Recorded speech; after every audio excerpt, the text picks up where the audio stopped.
KOKO Warrensburg, FM 92.1, K221GY Warrensburg, the greatest hits of all time. It's time for Warrensburg Tiger Football on the Tiger Football Radio Network. Brought to you by Warrensburg Chrysler, Western Missouri Medical Center, Warrensburg Ford, Mules National Golf Club at Pirtle Springs, Fox Heating and Cooling, KC Bobcat, and WK Chevrolet. Traveled over to Clinton. It's a packed house for Week 8 as the receiving votes team in the state, Clinton, they're actually the number 11 in the Class 3 poll, plays host to Warrensburg in a Missouri River Valley Conference West showdown. Ryan Retone alongside you. Glad to be alongside you on KOKO Sports. I'm actually standing in the east end zone right now. I'd say, well, maybe 7 or 8 yards from the back line of the east end zone, and that's where we're set up for tonight's Warrensburg Tigers football game. We want to let you know tonight's broadcast is brought to you by Pilgrim Mortgage, your trusted partner for home financing. Call 573-230-6194. We're in the Western Missouri Medical Center pregame show, your partner for health, advanced medicine. Closer to home, visit WMMC.com today. For Warrensburg last week, it was all smiles on the sideline pretty much the entire game. They took care of business on homecoming, defeating Center 56-0. And that game was, I mean, you couldn't think of a better game for your homecoming game, right? Went out and dominated basically wire to wire and took care of a district opponent, or not a district opponent, but a conference foe. They come in with a record of 4-3 and 2-2 in the MRVC West. Clinton, on the other hand, is having one of their best seasons in recent memory, and because of that, they have a very nice crowd here on senior night. They are 6-1. And which is crazy because last season they went 2-8. Warrensburg beat this team by 60 points last year, but this year Clinton's coming in looking to move to 7-1 and all but shore up the Missouri River Valley Conference title.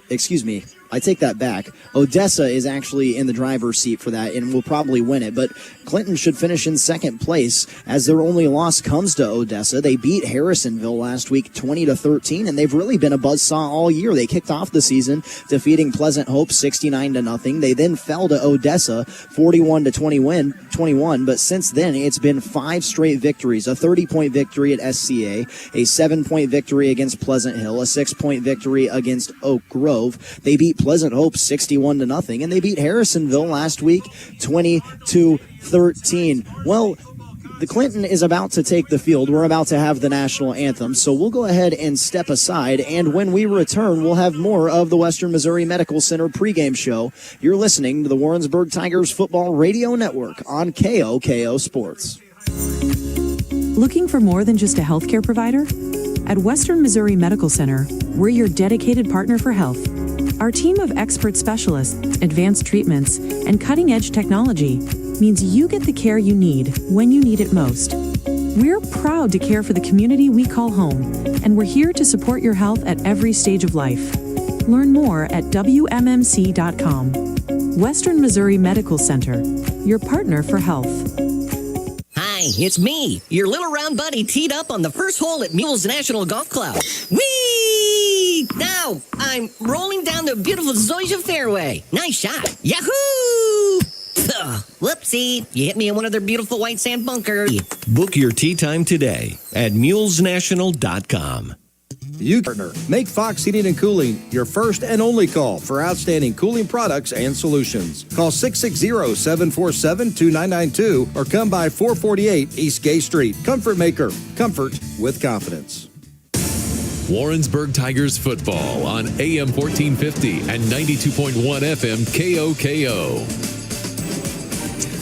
Well, I told you that I was going to step aside for the national anthem. They haven't hit it yet. So we'll go ahead and return for more of the Western Missouri Medical Center pregame show as Warrensburg marches on the far end zone on the field, the west side line. I want to remind you that if you're listening to this broadcast and say, man, I'd really like to see Ryan's point of view, because I promise you the call tonight will not be great. I'm not going to be able to see every single number. Don't worry, you can really easily download the MoSportsZone app, go to MoSportsZone.com, or go on YouTube. It's the MoSportsZone YouTube channel, and you'll be able to hear live live play-by-play or see live coverage of the games. There's a video feed. There's a nice little scoreboard, even a game intro, and you can see all of our sponsors' logos, all of that. Again, just download the MoSportsZone app, and you can see not only Warrensburg Tigers football, but all of our listening area. So I definitely recommend doing that. I will be checking in on the MoSportsZone scoreboard all night tonight. I want to remind you that tonight's broadcast is brought to you by Pilgrim Mortgage. And once again, in the Western Missouri Medical Center pregame show, I didn't get to talk to Coach Kavanaugh this week. We actually weren't even sure if we were going to get out at the game because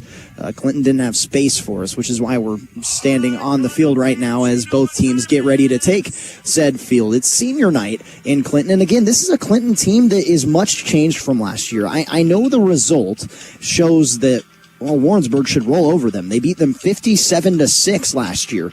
That game was at Warrensburg, and I will say I think we've seen Warrensburg play a little bit better at home than they have on the road, as both teams actually take the field simultaneously. Here, a big Cardinals banner. Wow, that thing's about the size of the uprights as a JROTC kid leads the Cardinals onto the field. They're rocking some sweet blue uniforms. Warrensburg has taken the field to the left of me as well. Again, Warrensburg dominated this game at home 57-6 last year. I don't expect the same result. Do I think that Warrensburg is the bigger team on the field? Yes, they definitely have more size, and they're also a class size bigger, like we said. We'll get into district standings and what all these games mean later tonight, probably at halftime, but Clinton is much improved, and a 57-6 result shouldn't be inspected this year. Excuse me, it was not 57-6. That was 2 years ago. Last year was 63-14. I still don't think it should be expected this year. Clinton is very good, and their fans are extremely excited, I would say, to have a good football program once again. Warrensburg, they've got some fans on their sideline, and, you know, they're having a pretty good season themselves. 4-3. I know it's not the maybe start to the season that was going on last year, but when you look at the district standings, there's a very good chance that Warrensburg still gets a chance to host a playoff game. But first, they got to take business tonight. It's Warrensburg taking on Clinton, but first we'll go ahead and step aside, get the national anthem. When we return, we'll have the coin toss. You're listening to the Warrensburg Tigers Football Radio Network on KOKO Sports. Hi, this is Jared Jones from Pilgrim Mortgage. I think it's important that you know who we are, and we believe home is more than an address. It's your future. Our team is dedicated to guiding you through the mortgage process with expertise, integrity, and a personal touch. You might even say that we're a little old-fashioned because we still believe that the client is always first. So come see me today, Pilgrim Mortgage, 101 North McGuire Street, Suite B in Warrensburg, or find me online at homeloansbyjared.com. Kevin from Lee Summit Warrensburg Ford just made me another happy customer. Ready, set, Ford. It's game time at Warrensburg Ford, and we're offering savings that will make you a winner. How about 2025 Ford F-150 XLT with low 3.9% financing for 72 months with approved credit, plus $3,250 in savings. It's a great way to tailgate in your new F-150 from Warrensburg Ford. Hi, I'm Evan Harris, and the tradition of making happy customers continues at Warrensburg Ford. Hi, I'm Lindsay Tegmeyer, your local State Farm agent here in Warrensburg. As a longtime resident, chamber member, and two-time UCM graduate, I'm proud to serve the Johnson County community with the highest rated insurance company in the nation, State Farm. I'd love to have the opportunity to sit down with you and review any or all of your policies to see how I can help you create a personalized plan that specifically fits your needs. I look forward to talking to you. Click, call, or stop by to talk with Lindsay Tegmeyer, your local State Farm agent on East Russell Avenue in Warrensburg.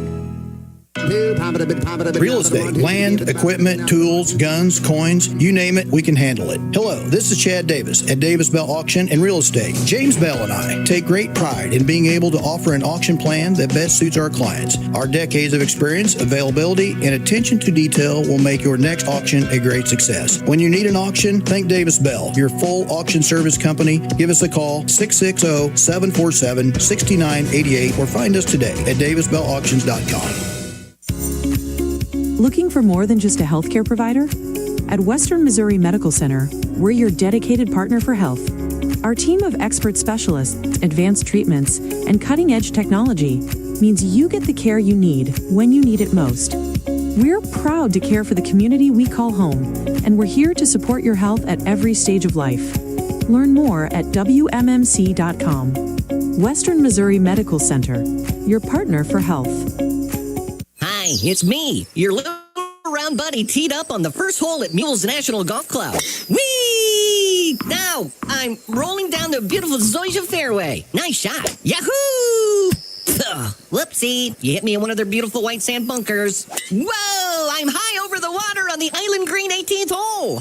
Whew! Safe on the green. Now just put me in the hole.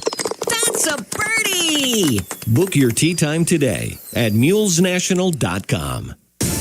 Warrensburg Tigers football on AM 1450 and 92.1 FM KOKO.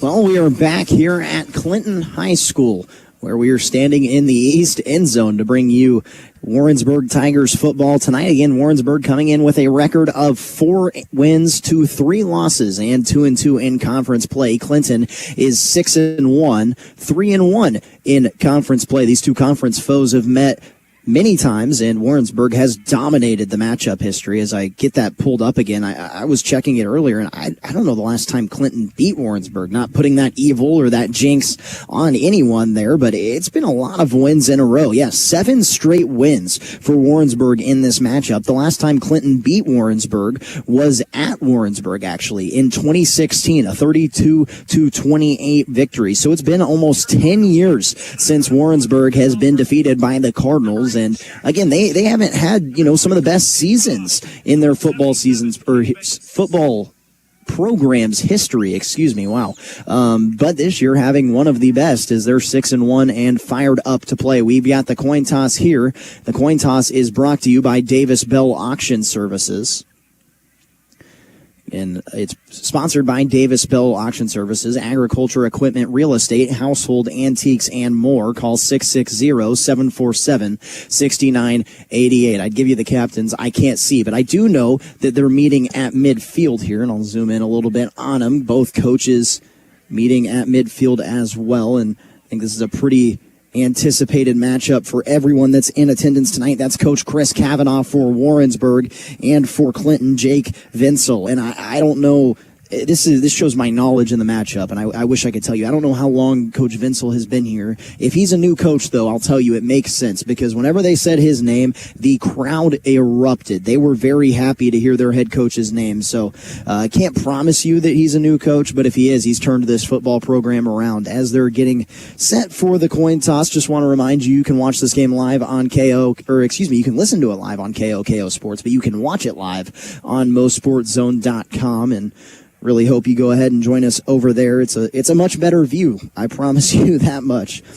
But I'm expecting a really good game between these two teams. I think that Clinton's much improved, and you watch their scores. I will say the Pleasant Hill score stands out to me. Warrensburg took care of business against Pleasant Hill.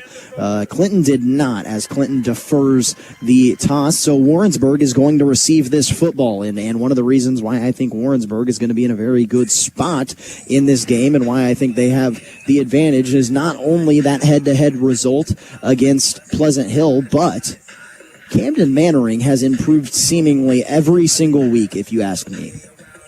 The sophomore quarterback has played very well, and he's found a lot of sophomore wide receivers. He really likes to throw the football to Dominique Mayhem. That feels like a duo that is destined for probably high school football glory at Warrensburg, as they're both only sophomores. But they're not the only ones, though. Trevin Shaw, another sophomore, has really burst on the scene. Last week, 2 interceptions and a fumble recovery for a touchdown. That tops his 3 interception performance at Pleasant Hill. I don't know which one's better. You guys can be the judge of that.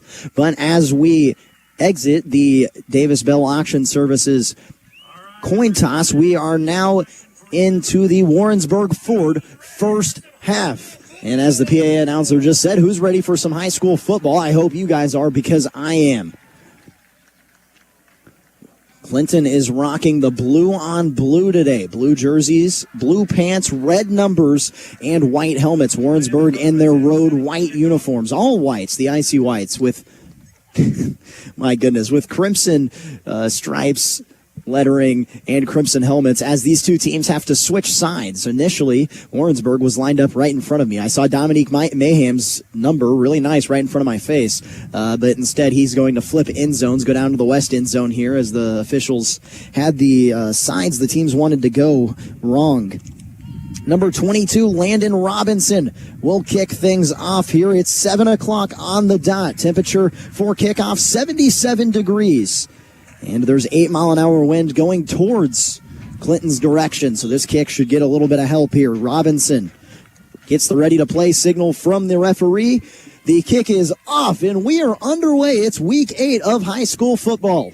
Mayhem takes it from his own goal line. Mayhem finds a crease down the middle, bouncing off a tackler and dragged down. Boy, it's going to be really tough to tell yard lines. It looks like he's around the 27-yard line. Again, I am right at field level. Good thing the PA announcer just told me that it was the 26-yard line. So if he does that all night, we'll be just fine as Warrensburg's offense trots out on the field. Camden Mannering and company, and they've been very good. Flags will fly before we get a playoff here in the first half. I really like those all-blue uniforms. Blue and red is one of the best color combos in sports, if you ask me. So move them up a free 5 yards. It'll be 1st down and 5 on the first play of scrimmage for Warrensburg.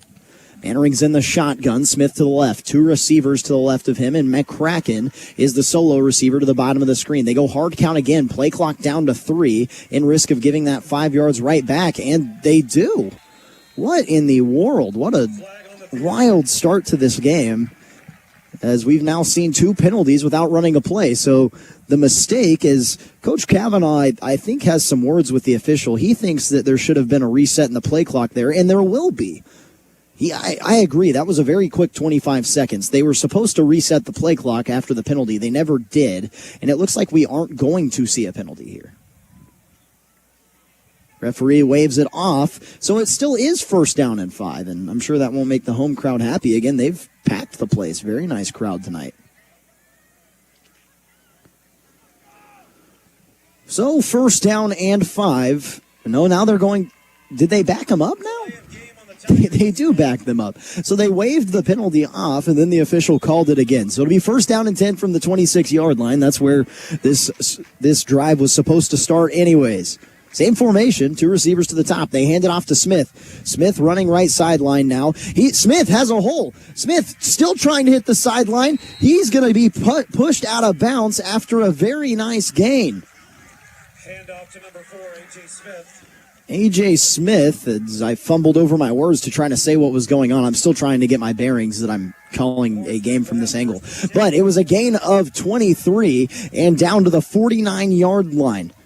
Looks like they're right across midfield, so actually a gain of 25. Very nice run for A.J. Smith. Mannering drops back to pass, fires outside. Looks like that ball was tipped. He was trying to throw to Theo McCracken on the out route.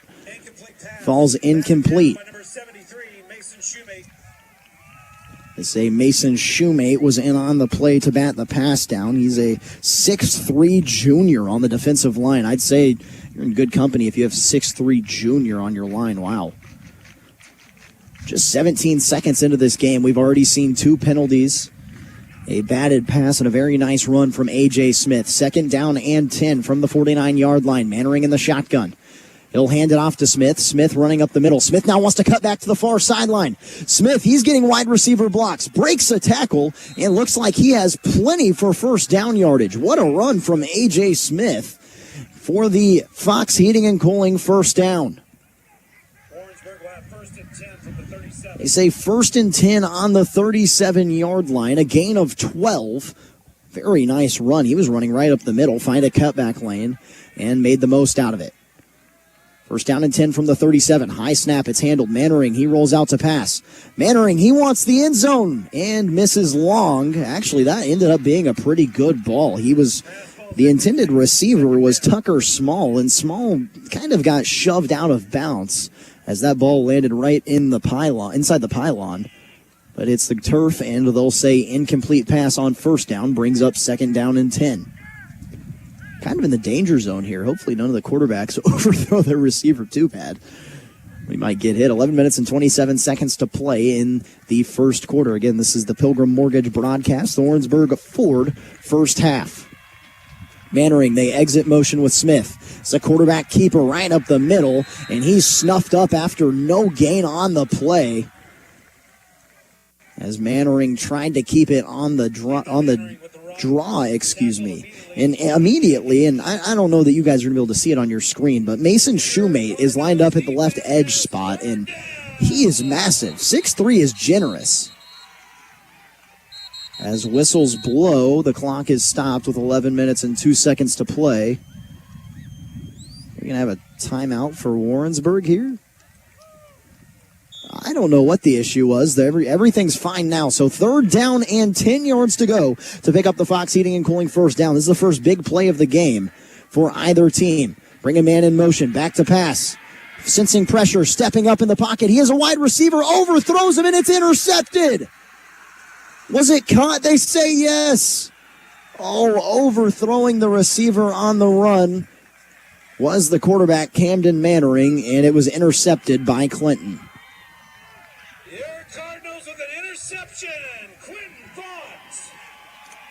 That was Quentin Fott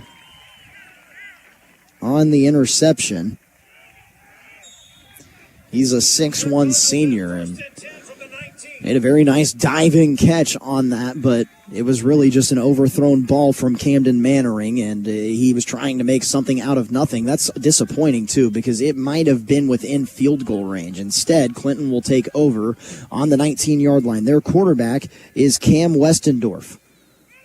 He hands it off to Oliver. Oliver running left tackle, and that was good for maybe a gain of 2 yards on first down. Defensive line play for Warrensburg was really good last week in their win over Center. I don't think there were any issues there. That was probably the best spot on the field, if not the defensive secondary. Gain of 3 brings up 2nd down and 7. We're seeing spread here from Clinton, a very stereotypical high school offense. Except actually they're pretty tight formation. Looks like they've got 2 wing backs here, a quarterback and a running back. Westendorf hands it off to one of those wing backs. It's Brody Barnhart. Barnhart has a very nice gain on 2nd down. Maybe 5 yards, and it'll bring up 3rd down and 1. So it actually kind of looks like they're running option here. Maybe a little bit of wing tee, just out of a modern look, as they did have they were in the shotgun, not under center, not having 2 fullbacks necessarily, but a similar feel to maybe a single wing or a double wing, Quarterback in the pistol. It's Westendorf. They hand it off to the back, Oliver. Oliver has first down yardage, bowling over defenders, and a very nice 3rd down gain will give Clinton, the Fox Heating and Cooling, first down. Man, I don't know. I might take back my words. At first I said that Warrensburg had the size advantage in this matchup, but I think Clinton might be a little bit bigger. Maybe not overall, but in some positions, Clinton has some size on him here. 9 minutes and 20 seconds to play in the Warrensburg Ford first quarter as a flag flies, and it looks like Clinton broke the huddle with 12 men in the huddle, and they did. So it'll back them up 5, and it'll be first down and 15. No score from either team yet. It was an interception on the first drive from quarterback Camden Mannering that gave Clinton the ball on the 19-yard line.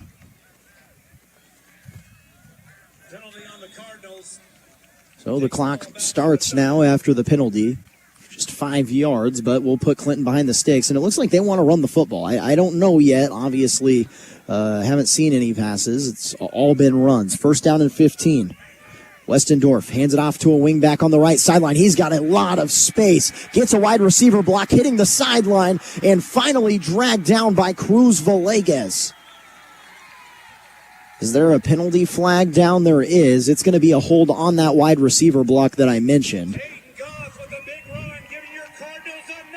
Peyton Goff with a nice run and excited the crowd quite a bit, but they're not going to be too happy when they hear that it comes back. I don't think Warrensburg's realized yet. Finally, KJ Hale says, hey, guys, this one's coming back at least a little bit. The flag is down around the 40-yard line, so it's still a gain on the play and probably a gain of 7 or 8. But the holding is going to move this back. Let's see where they put it. Oh, actually, yeah, this is not going to be anything here. Where do they place the ball at? I'll say a gain of 2. So the holding penalty results in a net gain of 2 yards. It'll be first down and 13 from around the 30-yard line.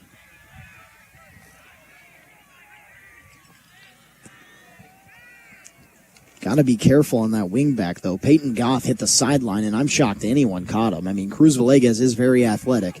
Dropping back to pass, left-handed Westerndorf throws it out to the left sideline on an out route and caught and complete to Grayson Gillis.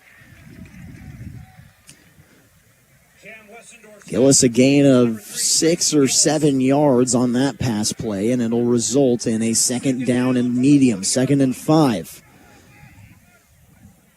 Seen all the shocks out of Clinton. A left-handed quarterback. They run basically the wing T in modern variation. Everything has been shocking for Clinton, which is maybe why they're 6-1 this season instead of some of the seasons they've had in past years.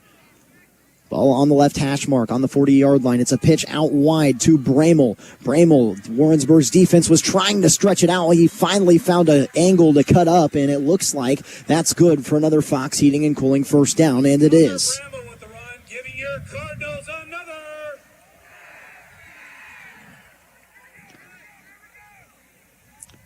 Very nice running attack here for Clinton early. And this will also burn a lot of clock. So you can't really afford to turn the ball over, which is exactly what they did, what Warrensburg did, on drive number 1. One receiver split out left. They're still in this very tight formation, dropping back and handing it off to a wingback, but getting drilled by Frank Stevenson. Stevenson was immediately in the backfield as they handed the ball off to Brody Barnhart, and Barnhart couldn't go anywhere. Tackle for loss for Stevenson. That's a loss of 5. So backs up Clinton behind the sticks again. So they get the signal. This is odd. They get a signal from the sideline and from the player that comes on, which Cam Westendorf is the quarterback and kind of goes back and forth and then gives out the signal. I've never really seen anything like this. 2 receivers are stacked on the formation on either side. A running back to the left of Westerndorf, the quarterback. They bring him in orbit motion. Westerndorf rolls out left sideline. That's his strong side. Ball in and out of the hands of the defensive back, Zandon Johnson. Oh, could have been an interception. It still falls incomplete. Oh, Johnson was all over it. I thought for sure it was going to result in a turnover. Instead, the ball hits the turf, but 2 hands up. If you follow Warrensburg football, you know what that means. It's the money down. For some reason, the clock is running here in Clinton. Do they not stop the clock on incomplete passes here? They finally do at 6 minutes and 12 seconds. Quite a bit of time ran off the clock right there. So we're almost halfway through the first quarter. Same formation here. Actually, there was 3-by-1. Now it's 2-by-2. Straight drop back for Westendorf. Protected. Westendorf. He wants to take off and run now. He's got tons of space and drilled down by 3 Tigers. But that's going to be close to first down yardage. Did they get it? I can't tell until the sticks get over there. I think he'll be short. And he will. It's about a full yard. And Clinton wanted a late hit on the quarterback there, but this isn't college or the NFL. You're not going to protect a quarterback in the slide quite as much as you would in that case. So 4th down and 1 yard to go. The ball is on the 44-yard line. This is going to be a huge play in this football game. Play clock already down under 10 seconds. Clinton's going to have to go. They're not even on the formation. Finally, they get lined up, scrambling. 5 seconds on the play clock. Super tight. This is going to be power in a phone booth.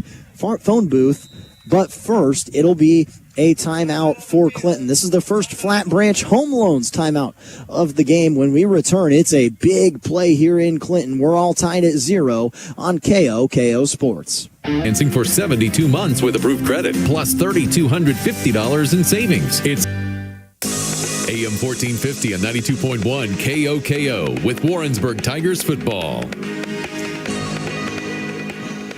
Well, there are always plays that you circle at the end of football games, whether the result goes in favor of your team or against your team. This will be one of them right here. 4th down and 1 from midfield. It looked like we were going to see some power football in a phone booth. Wow, I can't even say that the right way. Before the timeout, they call the timeout. Let's see what Clinton does. They're in the shotgun. They'll hand it off to Marcus Oliver. Oliver, he's got plenty of yards and picks up the Fox Heating and Cooling first down. There was no disputing that. Not need to measure Obviously, there's no replay review in high school, but wouldn't have needed that. I mean, he got plenty of yards. It looks like, they'll say a gain of 4 when he needed 1. So the Fox Heating and Cooling first down extends the drive for Clinton. Again, this is their first drive of the football game. Warrensburg had drove down pretty nicely. They had a very good A.J. Smith run that got them close to the red zone, but an interception gave Clinton the football. This is a counter play, and it's working really well, running on the far sideline and picking up 6 yards, I believe, is Peyton Goff. Goff had the big run earlier in the half that was negated by a holding penalty. And yes, it was Goff. They'll say a gain of 6. And again, I'm standing in the east end zone, and I'll probably remind you guys a few times, but every play looks like a home run from here. But that one specifically, I'm impressed by Warrensburg, a defensive back. I didn't see who made the tackle. I believe it was Seth Johnson, and his ability to tackle right there. Because if they don't tackle, if Seth doesn't tackle him, no one would have, and it would have been a very long touchdown run. In the shotgun again, they hand it off to Oliver. Oliver running right sideline, tucks it up, and picks up the Fox Heating and Cooling first down. Marcus Oliver with the carry, giving your Cardinals Another first down. The clock continues to bleed here. Clinton took over with about 9 minutes and 45 seconds to play in the first quarter. They have already burned off 5 minutes, and they're not even into the red zone yet. Could see a very short game. You coined the term shrink the game, right? Not give your opponent very many opportunities to touch the football. This is a Class A example of it right here. Westendorf in the shotgun. He hands it off to Oliver. Oliver navigating, and it looks like he didn't get very many yards on that run. Little extracurriculars after the play.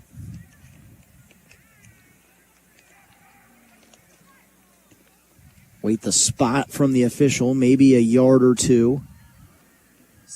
And they'll bring up second down and about 8. Clock inside 4 minutes to go. Again, I want to remind you that you're listening to this game on KOKO Sports, also streaming live at MoSportsZone.com. And next time I get the chance, I'll give you your first MoSportsZone scoreboard update. Play clock under 5. Westendorf in the shotgun, hands it off, actually pitches it out to the right sideline, and picking up first down yardage and getting mauled out of bounds is the running back. Another Fox Heating and Cooling first down. It's like clockwork at this point. If they run a play, it's probably going to result in a gain of 6, 7, 8 yards and give them a first down. Again, no score here as we hit the 3-minute mark. This drive for Clinton has now eclipsed well over 7 minutes, or almost 7 minutes, excuse me. They'll hand it off again, running right tackle. Breaks a tackle. Is he in the end zone? He is. Touchdown, Clinton. A 7-minute drive is punched off by a 16-yard touchdown rush. Wow. Reminder, Warrensburg beat this team by 55 points last year. As the fire truck sirens blare behind me, that's a cool little touch. Peyton Goff, 16-yard touchdown rush, and it looks like we're going to see the old high school swinging gate here on the 2-point conversion. Peyton Goff gets his own chant here at Clinton. The swinging gate didn't work, so now Gillis is going to kick the extra point. Kick is up, and it is well through. With 2 minutes and 43 seconds to play in the first quarter, Clinton strikes first. They lead 7-0 on KOKO Sports. Hi, I'm Lindsay Tegmeyer, your local State Farm agent here in Warrensburg. As a longtime resident, chamber member, and 2-time UCM graduate, I'm proud to serve the Johnson County community with the highest rated insurance company in the nation, State Farm. I'd love to have the opportunity to sit down with you and review any or all of your policies to see how I can help you create a personalized plan that specifically fits your needs. I look forward to talking to you. Click, call, or stop by to talk with Lindsay Tegmeyer, your local State Farm agent on East Russell Avenue in Warrensburg.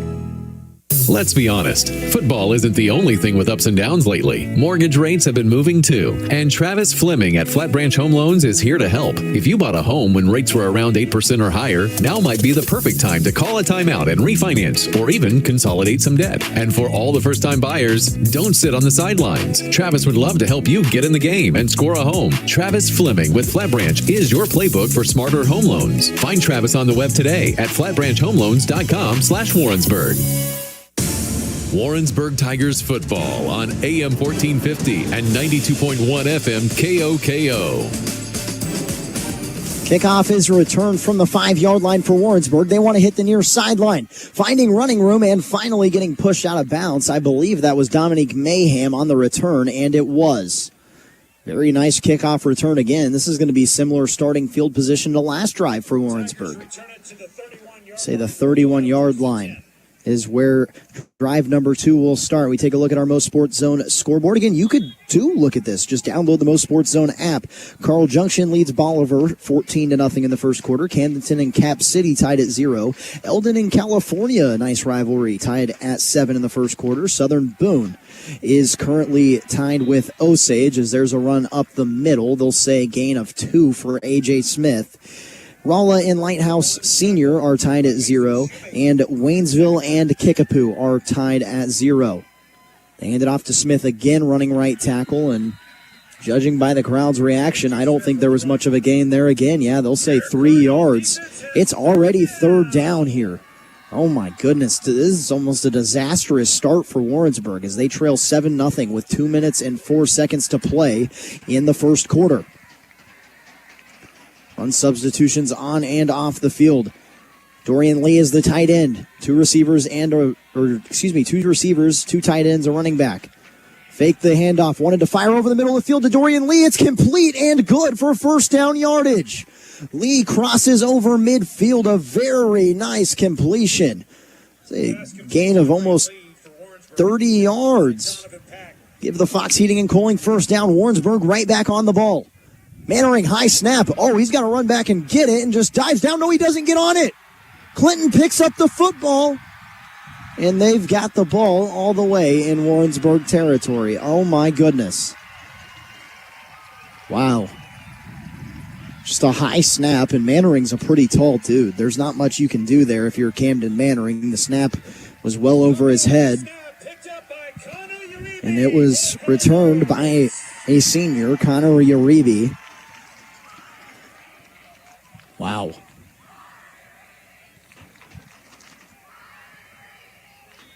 I don't know if you guys can hear the crowd, but very engaged in this game as with 1 minute and 34 seconds to play in the first quarter. Clinton has the football again inside the inside the American Senior Benefits red zone. Disaster in this opening quarter for Warrensburg. Play clock under 5. Westendorf in the shotgun. He hands it off to Oliver, who is sent down immediately. Frank Stevenson again in the backfield and silences the home crowd for the Cardinals. Well, that was a needed play there. Clock under 1 minute and 15 seconds to play in the first quarter. Loss of 5 yards again. That's the second time that Stevenson has resulted in a loss of 5 for Clinton. The problem is, any time they've been behind the sticks, Clinton's offense has almost been easier. So we'll see what happens here. This is the first time they've gone spread. 2 receivers out wide. Running back in the pistol. It's Westendorf Westendorf is the quarterback. Play clock down to 2. Westendorf doesn't get this snap off. Instead, Clinton will take their second timeout of the half. That's really odd with 46 seconds to play. It's a Flat Branch Home Loans timeout. 7-0 Clinton leads on KOKO Sports. Real estate, land, equipment, tools, guns, coins, you name it, we can handle it. Hello, this is Chad Davis at Davis Bell Auction and Real Estate. James Bell and I take great pride in being able to offer an auction plan that best suits our clients. Our decades of experience, availability, and attention to detail will make your next auction a great success. When you need an auction, think Davis Bell, your full auction service company. Give us a call, 660-747-6988, or find us today at davisbellauctions.com. AM AM 1450 and 92.1 KOKO with Warrensburg Tigers Football. Clinton burns their second Flat Branch Home Loans timeout of the first half. Very peculiar situation here. I don't know why you would want to do that, but they thought this was really important. I guess it is 2nd down and 15, so it would have been 2nd and 20 if you take the penalty. Westendorf in the pistol. Fake the handoff, running out right side. This is a quarterback keeper. Westendorf waltzes into the end zone. Touchdown, Clinton. 21-yard touchdown scamper, and in a blink of an eye, it's 14-0 for Clinton. My goodness. They're 6-1 for a reason. And excuse me, that was Brody Barnhart. He's been playing wing back, but he lined up as the quarterback on that play. And with 39 seconds to play in the first quarter, Clinton has a 13-0 lead, and pending the extra point, 14-0. Snaps high, so they're just going to run a fire drill here. Now running back right side and firing to the back corner of the end zone. Oh, out of bounds. They'll say incomplete, so no good on the 2-point try. If you remember, Warrensburg gave up a really weird play to Smith Cotton all the way back in week 1. That was part of the reason why they lost on a fire drill. But with 39 seconds to play, Clinton leads to 13-0. You're listening to the Warrensburg Tigers Football Radio Network on KOKO Sports. Welcome to Home Improvement Improved. At Central Bank, our home equity loans help you make your dream home a reality. With our experienced local lending team and a lower interest rate than a credit card, you'll have more flexibility and the cash you need to update your home the way you want to. Because we do banking better. Visit any of our convenient locations or apply online. Central Bank. Strong roots. Endless possibilities. Member FDIC. Equal housing lender. You're listening to Warrensburg Tigers Football on AM 1450 and 92.1 FM KOKO. Warrensburg finds themselves trailing 13-0 here early in this game. It's almost the end of the first quarter, 39 seconds to play in the opening period, and it's been all Clinton defensively, offensively. As a flag flies on the kickoff, it's all went in favor of Clinton. Oh my goodness, are you kidding me? This is going to be blown dead because it should have been blown dead immediately. It was offsides, I believe, on Clinton, or maybe I guess a false start. It wouldn't be offsides. And they allowed that play to go almost the entire time before finally blowing the whistle, and Warrensburg might have had a touchdown set up on the kickoff return. My goodness, it should have been blown dead anyways, but Warrensburg showed their hands on a kickoff return, and that's like tragic there if you're the Tigers, because you saw Coach Kavanaugh, in fact, kind of mouthing at the official, because that play should have been blown dead already. Don't give Warrensburg the chance, but again, it backs them up 5 yards, so I guess it is a plus if you're the Tigers. This ball will be kicked off now from the 35-yard line rather than the 40. Robinson will kick things off. 35 seconds left in the first quarter, and this time they go with the squib kick. Oh, and it bounces up on a Tiger, finally recovered. Running down the middle of the field, drilled after a very nice return once again. That was the sophomore running back, Hunter Michelle. Uribe, who recovered the fumble on the last drive, makes the tackle. And with 29 seconds to play, Warrensburg will take over on the 36-yard line, their own 36-yard line. Last drive was promising, picked up a really big 3rd down, and they wanted to get on the ball quickly, which was nice, right? It made sense, but the problem was the center snapped the ball. 5 now on the game clock. Mannering drops back to pass. Hands it off to Smith, running right tackle. Smith cuts back. Smith running down the hash mark. One man to beat. Smith gets dragged down by his shoelaces, but Warrensburg proves me wrong. They should have run a play, and now they're in the American Senior Benefits red zone as time expires in the first quarter.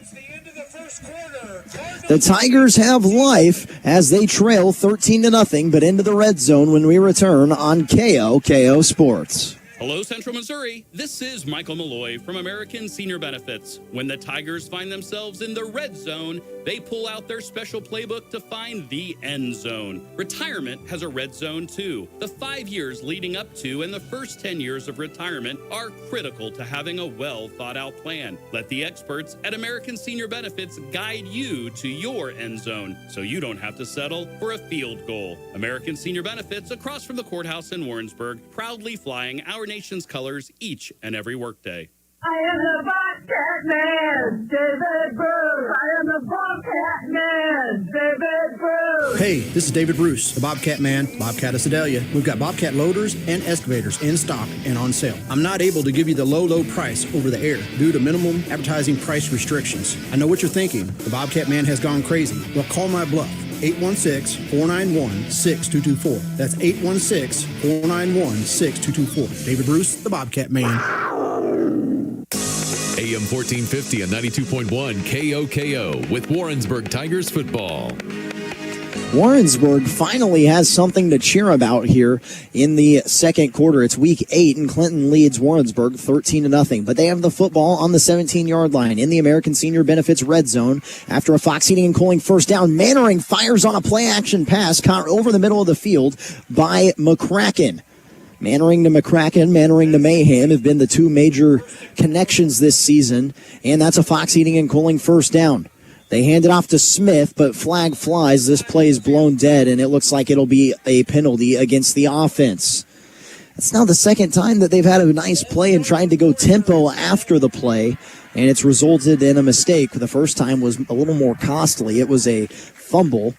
This time still a false start and a 5-yard penalty. It is first down and goal to go, but I can't see where this ball is lined up at. It looks like maybe backed up to the 12-yard line now. Clock rolls here, 11 minutes and 50 seconds to play in the Warrensburg Ford first half. It's first down and goal to go from the 12-yard line. Mannering fires right side and caught after a gain. I don't know that he got much, maybe 2 or 3 yards. And now there's a scuffle in the middle of the field as there was a very late hit there, and neither team happy about what just happened. Looks like no penalties. Didn't see who that pass was complete to. Maybe Theo McCracken, but he definitely paid the price at the end of the play.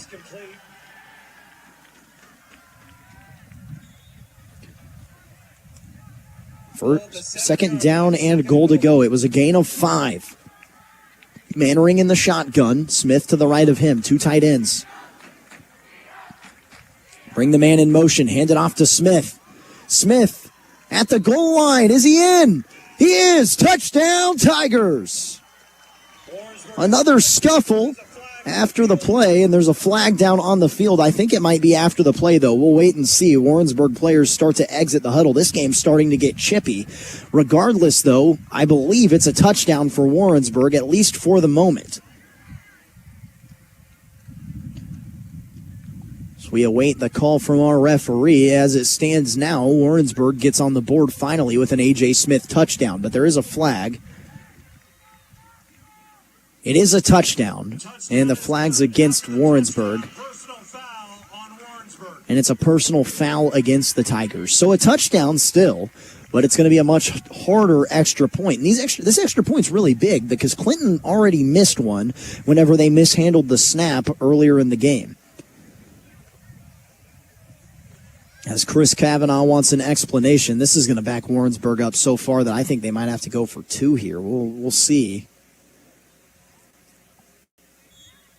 Oh, no, they're lined up right now like they're going to go for the extra point still, and I think that's what we will see. You've seen Hook connect on some field goals this season. Mannering is the long snapper, and Villegas is the holder. I don't know where this is lined up at, but it looks like it's a little bit farther than a typical extra point. Snap back, hold down, kick up, and it's good. So with 11 minutes and 17 seconds to play in the Warrensburg Ford first half, the Tigers punch back. It's 13-7 on KOKO Sports.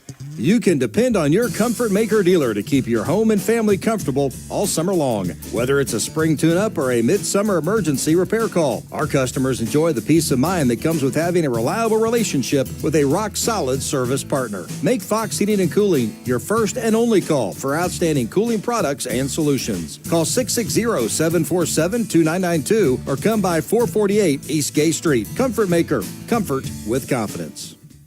Kevin from Lee Summit Warrensburg Ford just made me another happy customer. Ready, set, Ford. It's game time at Warrensburg Ford, and we're offering savings that will make you a winner. How about 2025 Ford F-150 XLT with low 3.9% financing for 72 months with approved credit, plus $3,250 in savings. It's a great way to tailgate in your new F-150 from Warrensburg Ford. Hi, I'm Evan Harris, and the tradition of making happy customers continues at Warrensburg Ford.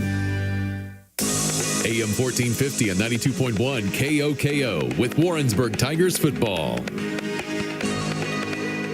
Well, Warrensburg just scored a touchdown, and touchdowns are brought to you by IHOP, where you can come celebrate after every home football game, because every touchdown the Tigers score equals a free pancake. Unfortunately, the Tigers aren't at home this week, but next week when they take on Oak Grove in the final home game of the season, you will be able to go to IHOP after a touchdown. So the penalty was assessed on the kickoff. So now Ethan Hook is kicking off from the 20-yard line. It's a low-line drive kick that stumbles back to a Clinton Cardinal, and Clinton is across midfield. And Ethan Hook, the kicker, is down holding his right leg. Oh, goodness, that would be really bad. Hook's going to hobble off after picking up the tee, but you never want to see your kicker go down, especially someone that's been as good as Hook. So he hobbles off the field holding his leg. It'll be first down and 10 right at midfield, the 50-yard line. Goodness, this Clinton offense is going to be a lot harder to call with how much misdirection they have whenever they're going the opposite direction that I am. Dropping back, pitching it out left side, and dragged down. No gain on the play. Who made that tackle?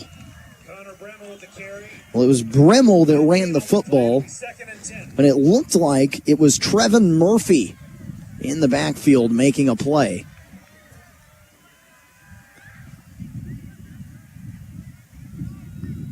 Again, we are set up here. It was Murphy who's in the all neon stuff. You can't miss him. We're set up here in the east end zone of Clinton High School. Looks like Warrensburg's bringing pressure, and I think that the quarterback, unless this is against the defense, but they probably wouldn't have blown it dead. KJ Hale was coming off the edge, set up to blitz as we get the penalty here, and it's a false start against Clinton. Yeah, Hale was lined up to send pressure, and the quarterback, Cam Westendorf, identified that and tried to tell his offensive line that the right tackle got excited and hopped off, and it results in a second down and 15. Very nice crowd here at Clinton High School.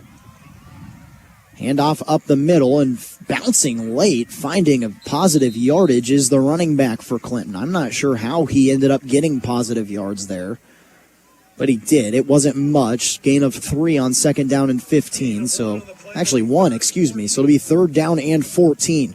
Need to get off the field here if you're Warrensburg.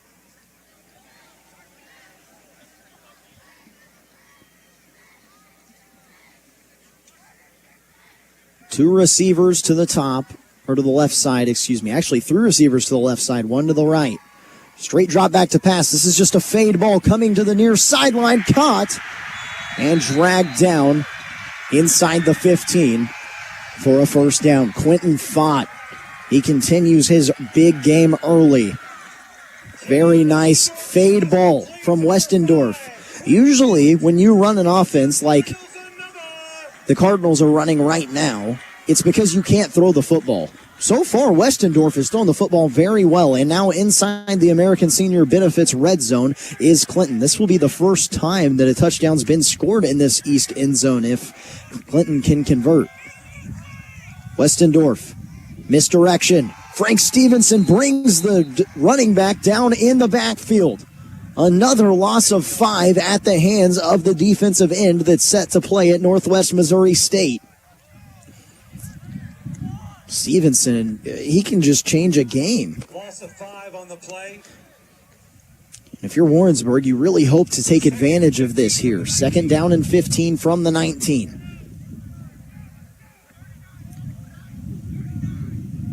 This ball's marked near the right hash mark here. As Clinton changes personnel. Play clock down to 5. Westendorf fakes the handoff to one man, gives it off to another, and KJ Hale, not Hale, Cannon Seaver makes a very big hit on the ball carrier Bramall after a modest gain of 3. So 3rd down and 12. This is why it's so important to get a team like this behind the sticks, because they just try to get 3, 4, 5 yards a gain, but when it's 3rd down and long, they can't do that. A 2nd down run of 3 feels pretty nice when it's 2nd down and 6. When it's 2nd down and 15, it doesn't feel like much. 3rd down and 12, 8 minutes and 15 seconds to play in the Warrensburg Ford first half. Clinton can get a 1st down. They're in the shotgun. Straight drop back to pass. Firing on the out route and a diving effort. It comes up incomplete to the wide receiver, Brody Barnhart. The ball's on the 16, so this would be about a 34-yard field goal. I'd say that's not on the table. 33-yard field goal. I don't think that's on the table for Clinton. Well, maybe it is. They run on a completely different set of people. And I think we are going to see a field goal here. Wow. This one's Gillis is the kicker. Play clock's down to 8. Gillis gets his tee set. Snap back, hold down, kick is up, and it is no good. It bangs off the post, and Warrensburg gets the stop.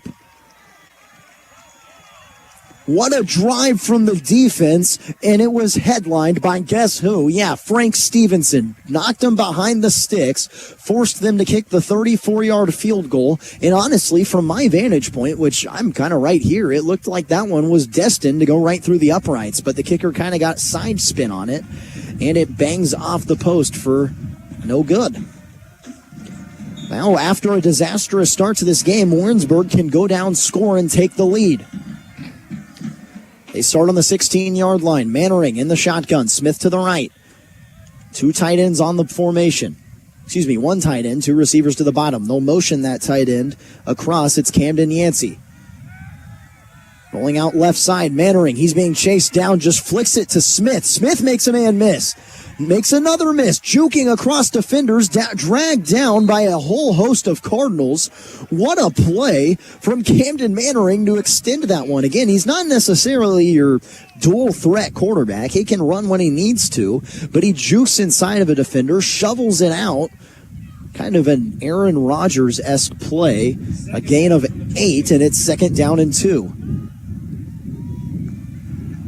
Lee checks into the game at tight end. Twins right look.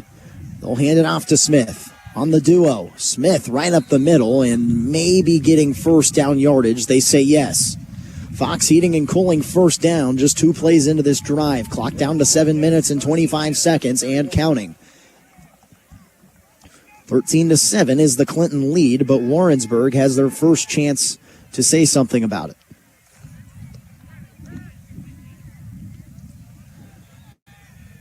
Lee on the formation. All receivers have bunched up. They hand it off. Smith wants to bounce this one right side. Smith gets his shoulders square running down the sideline. Can't beat his defender. Actually stays in bounds and finally just falls out backwards for another Fox Heating and Cooling 1st down. Coach Kavanaugh is not happy at all about something. He was literally 20 yards onto the field right there. I don't know what the issue was. Smith has to come out of this game, and we're going to see him get checked out by a trainer. I wonder if he didn't get hit late out of bounds. I didn't see anything, but Michelle checks in at running back. Trips left, tight end at the top. They hand it off to Michelle. Michelle makes a man miss. Michelle, another one misses. He's running down the right hash mark. No one will catch him. Hunter Michelle, 50 yards to the crib. Touchdown, Tigers. The sophomore running back goes yard. And for the moment, this game is tied.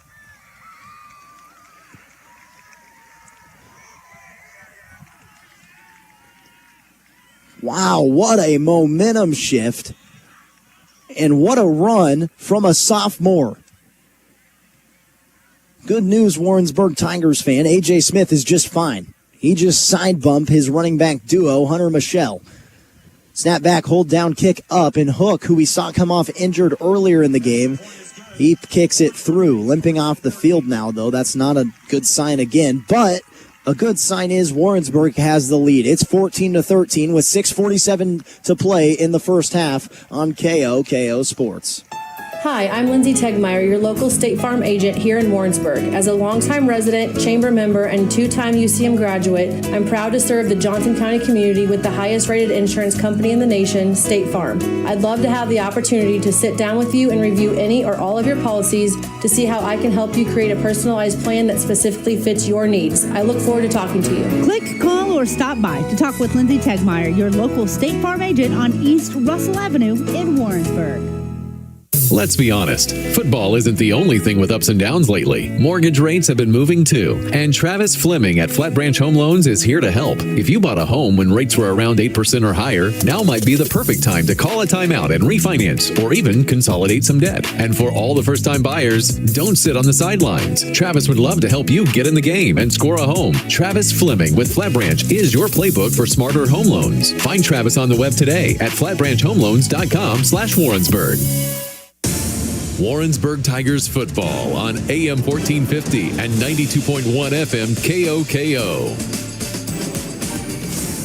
Hook's kick is returned and almost taken out towards midfield as Ethan Hook is definitely battling an injury here. He just pooched it to the right sideline. Or excuse me, that's the left sideline actually in perspective of the field. On my view, it's the right sideline. But again, kicked it down there and it ended up being a very nice return. The ball's down on the 40-yard line.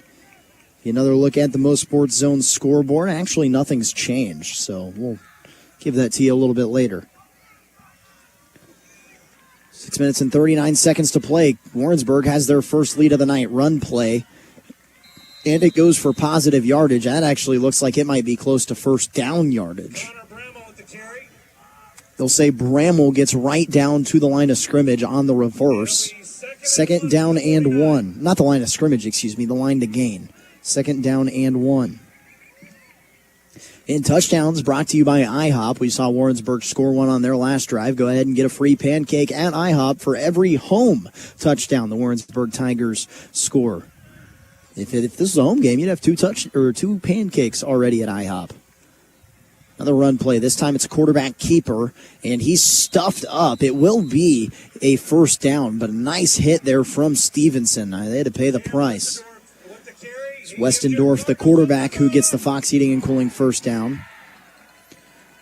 Look at the MoSportsZone scoreboard. Carl Junction is defeating Bolivar 34-7 in the second quarter. Cap City up 21-7 over Camdenton in the second quarter.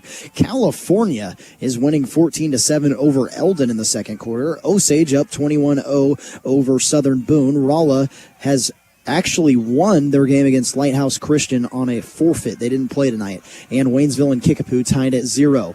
Play action pass. The left-handed quarterback, he's got a man wide open and caught at the 20-yard line. Finally brought down by Trevin Murphy. That's never a good sign when your linebacker's making a tackle that deep.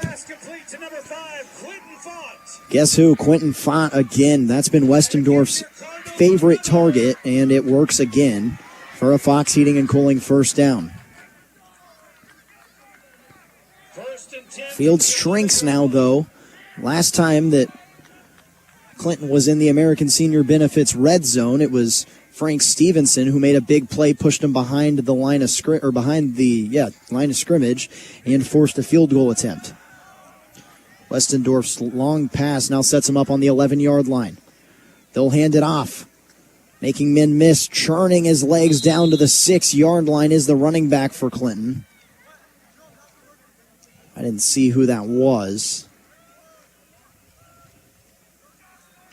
But it's a gain of 6. or gain of 5, and that was Marcus Oliver on the carry. Say gain of 4 down at the 7.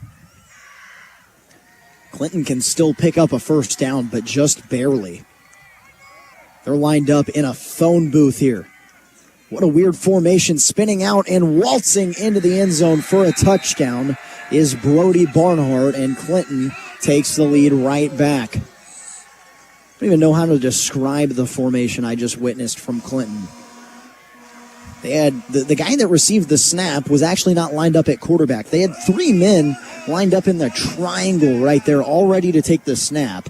And Barnhart took the snap and spun out and fell into the end zone without being touched. Probably going to go for 2 here, and that Coach Kavanaugh is actually the guy that told me that. He just yelled from the sideline, hey, they're going for it. 2-point conversion here. And they're lined up in the same formation again. Clinton takes the snap. Westendorf, the quarterback, got it, but a flag is down. Is it going to be offsides?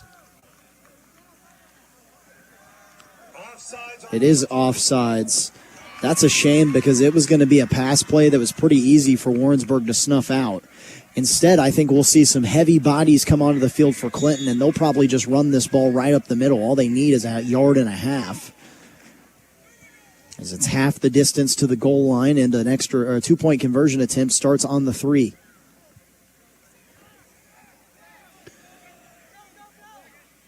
Whole host of linemen here for the Cardinals. 4 backs in the backfield. 2 of them are linemen. They snap it to the quarterback, and he's all alone, gets in.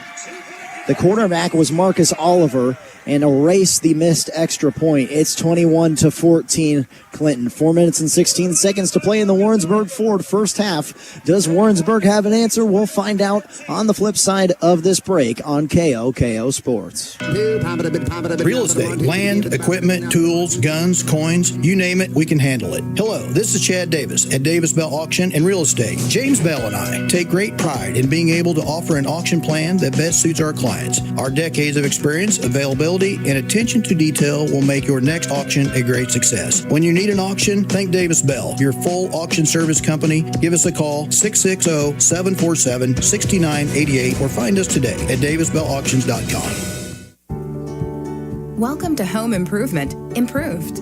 At Central Bank, our home equity loans help you make your dream home a reality. With our experienced local lending team and a lower interest rate than a credit card, you'll have more flexibility and the cash you need to update your home the way you want to. Because we do banking better. Visit any of our convenient locations or apply online. Central Bank. Strong roots. Endless possibilities. Member FDIC. Equal housing lender. You're listening to Warrensburg Tigers Football on AM 1450 and 92.1 FM KOKO. Didn't take long for Clinton to answer right back. It was a long pass play that set them up for a touchdown, and now they're kicking off. Dominique Mayhem receives it at the 5. Mayhem outruns his blockers to the sideline and gets dragged out of bounds after a nice return at the 35-yard line. Well, it hasn't been any problems for Warrensburg the last 2 drives. It was a 50-yard touchdown rush for the sophomore running back, Hunter Michelle.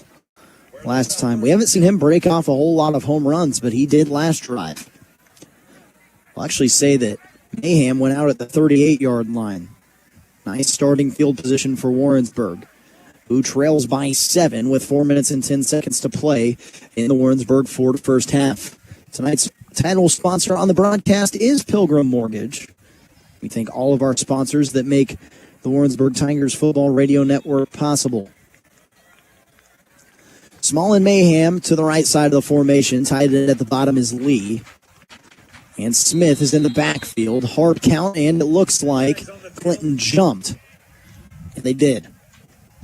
And Warrensburg, I'll say they're very good with their hard counts. It feels like 3 or 4 times a game the opponent has jumped all year. No 5 free yards to start this drive. So the ball's on the 43-yard line. I'd say that's pretty good starting field position if you're Warrensburg. Leads the tight end. A crack in the solo. They hand it off to the back, Smith. Smith stretches this run out and breaks off of tacklers. Smith is still on his feet down the middle of the field. Smith, one man to beat, and he gets shoelace tackled. I don't know how AJ broke free there. Oh my goodness. Smith has had some impressive runs. I know that one didn't go for a touchdown, but that one might have been the most impressive I've seen. They're across midfield, and it's a Fox Heating and Cooling first down. Back on the ball quick. It's a gain of 27 yards. They go right back to the bell cow Smith, who gets maybe 3 yards. A modest run compared to his last of 27, but still a positive gain on first down. Going to make it 2nd and 7. Number 75, Austin Clifton.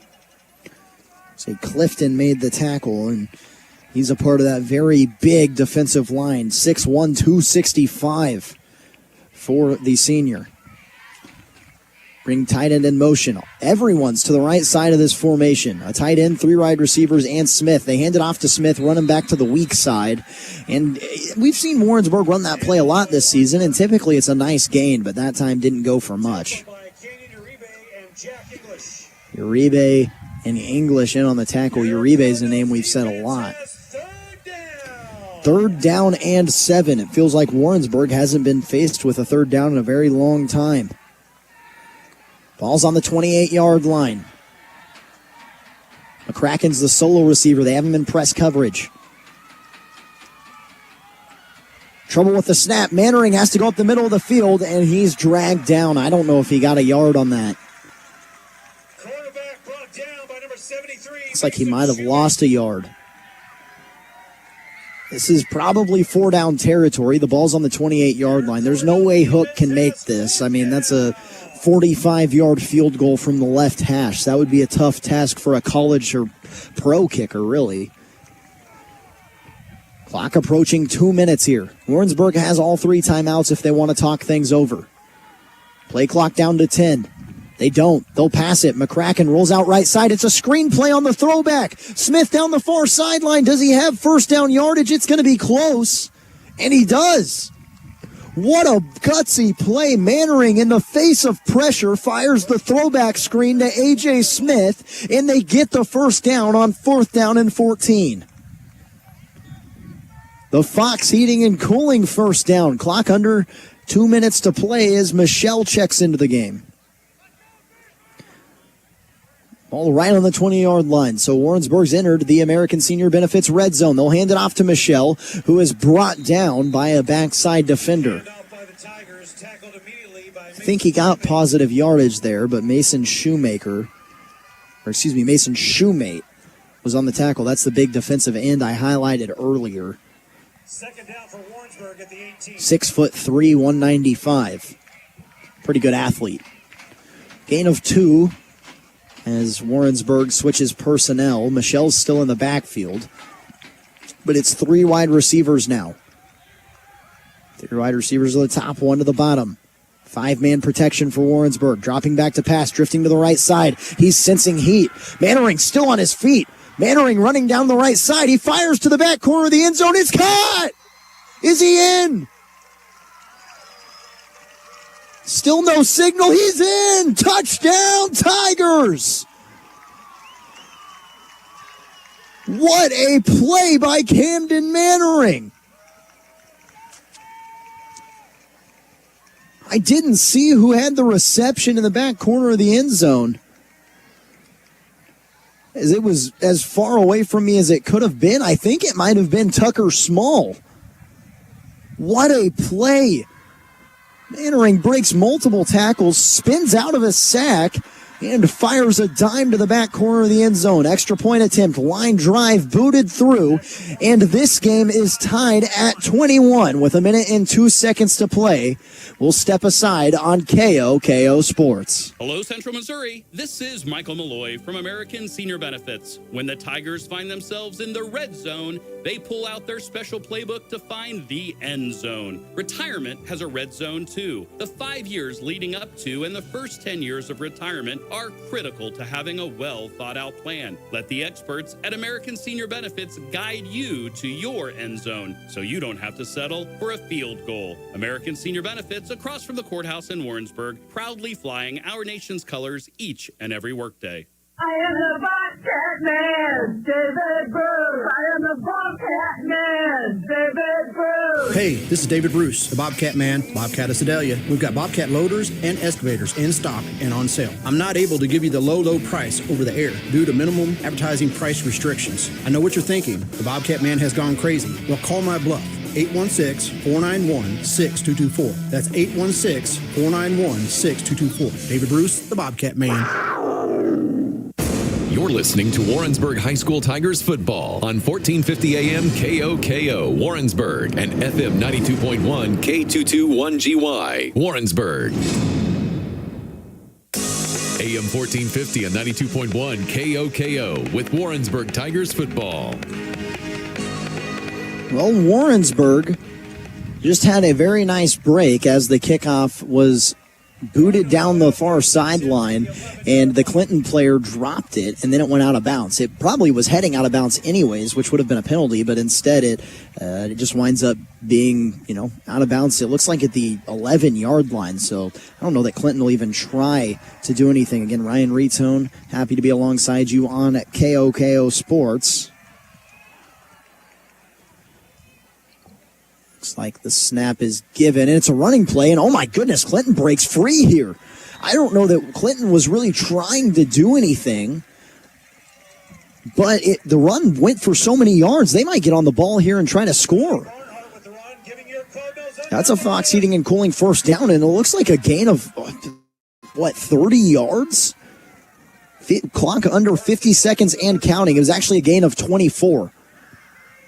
Back on the ball, clock under 40 now.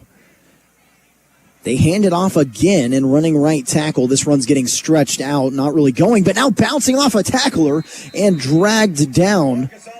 Another Fox Heating and Cooling first down, and what in the world? Clinton has chosen to run the ball twice, and now they'll take a timeout and try to make something happen here. I don't really understand the whole thing. It's a Flat Branch Home Loans timeout, and with just 29 seconds left in the half, we're fixing to take a few breaks, so we won't take it. We'll say timeouts are brought to you by Flat Branch Home Loans. Let's get you a home. Call 660-422-5699. And again, 29 seconds to play. I would have thought that Clinton was going to just take a knee and get out of the half, but a big run play, right? They get back on the ball. You're like, okay, now they'll pass the ball. No, they ran the ball again.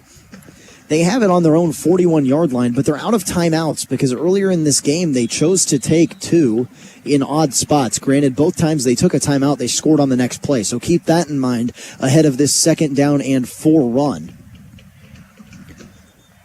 As both teams break the huddle here. Coming up is the Central Bank of Warrensburg halftime show, where I'll give you my thoughts on the game, break down what we watched, and I guess talk about, anything else. It's always, halftime shows are always interesting when you're doing a solo broadcast, but we'll find something to talk about. 3 receivers stacked in a straight line on the left side of this formation, running back in the backfield. We're about to see something weird here out of Clinton.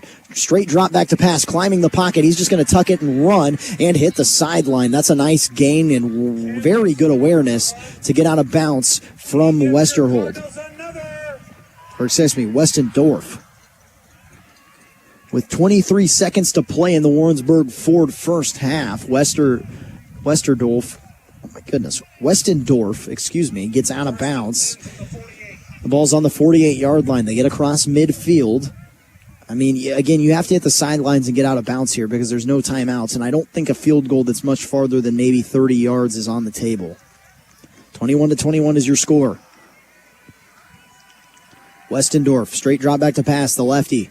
Rolls out to the right sideline, fakes the pass, and gets out of bounds once again. This is another positive gain, but if you're Warrensburg, you're fine with this. They might get one shot at the end zone from a decently fine distance, but if they want to take gains of 5 on the run, the clock's going to run out as there's just 15 seconds. That play took 8. First down and 10, another Fox Heating and Cooling, 2nd down and 5. They had picked up the Fox Heating and Cooling first down on the last play. This is just an odd clock management for Clinton here, but they still have a chance. 15 seconds to play. Westendorf drops back to pass again. He's hit as he throws, and that ball might be live. They say incomplete. Pass falls incomplete.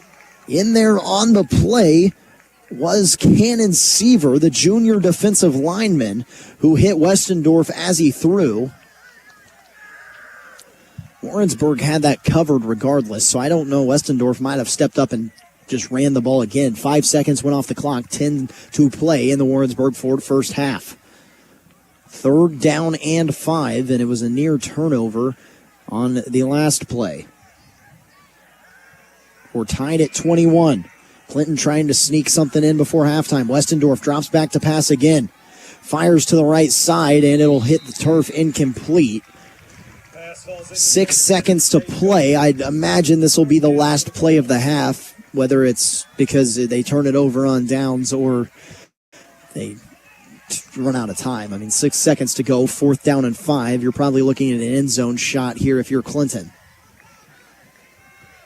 If you're Warrensburg, I don't think you really ever want to take a knee if you get the ball back. So, honestly, Clinton, it would be wise to just run around and fire this thing down the field to make sure Warrensburg doesn't get the ball back, because who knows when A.J. Smith is going to bust one.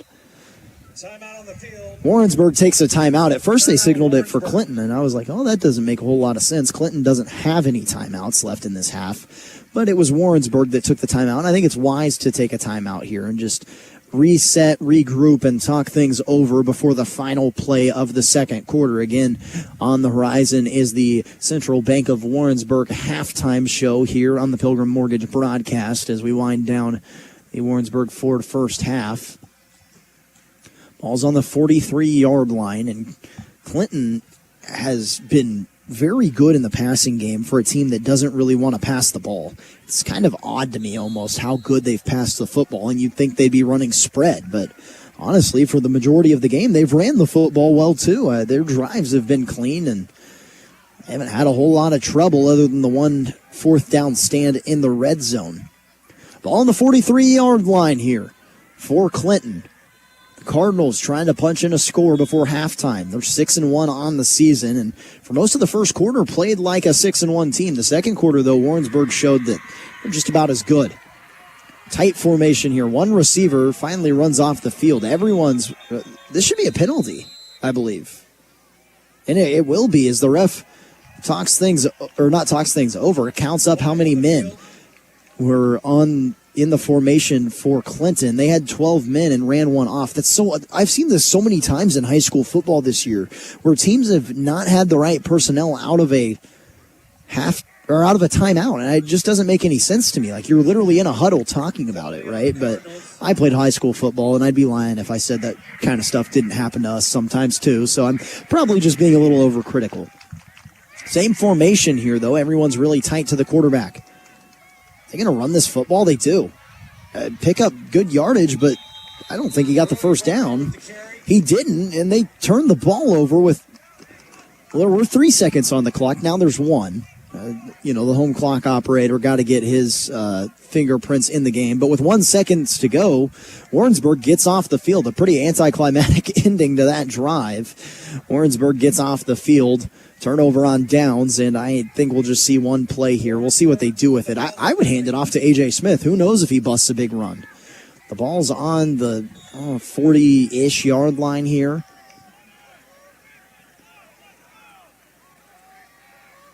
Mannering's talking to his wide receiver, Mayhem. Again, 1 second on the clock in the Warrensburg Ford first half. Mannering in the shotgun. He drops back to pass. Was looking for Mayhem, who he just talked to it. It was actually a dime. He literally hit Mayhem crossing the field, but Mayhem wasn't looking, and it bounces off his body and incomplete. Well, we've played 24 minutes of football, but we've decided exactly nothing. It is all tied, 21-21. A great Warrensburg Ford first half between two Missouri River Valley Conference West foes, and we are all knotted up. When we return, it's the Central Bank of Warrensburg halftime show on KOKO Sports. You can depend on your Comfort Maker dealer to keep your home and family comfortable all summer long. Whether it's a spring tune-up or a midsummer emergency repair call, our customers enjoy the peace of mind that comes with having a reliable relationship with a rock-solid service partner. Make Fox Heating and Cooling your first and only call for outstanding cooling products and solutions. Call 660-747-2992 or come by 448 East Gay Street. Comfort Maker. Comfort with confidence. I'm Adam from Raymore, and Warrensburg Chrysler just made me another happy customer. It's the Drive into Fall sales event at Warrensburg Chrysler. Now's a great time to climb behind the wheel of a 2025 Ram 1500 with huge savings on most models with up to $5,250 on Ram DT Crew Cab Limited 4x4. Whether you take the woods or the highway to work, count on Ram and Warrensburg Chrysler. Hi, I'm Evan Harris, and the tradition of making happy customers continues at Warrensburg Chrysler. Looking for more than just a healthcare provider? At Western Missouri Medical Center, we're your dedicated partner for health. Our team of expert specialists, advanced treatments, and cutting-edge technology means you get the care you need when you need it most. We're proud to care for the community we call home, and we're here to support your health at every stage of life. Learn more at WMMC.com. Western Missouri Medical Center, your partner for health.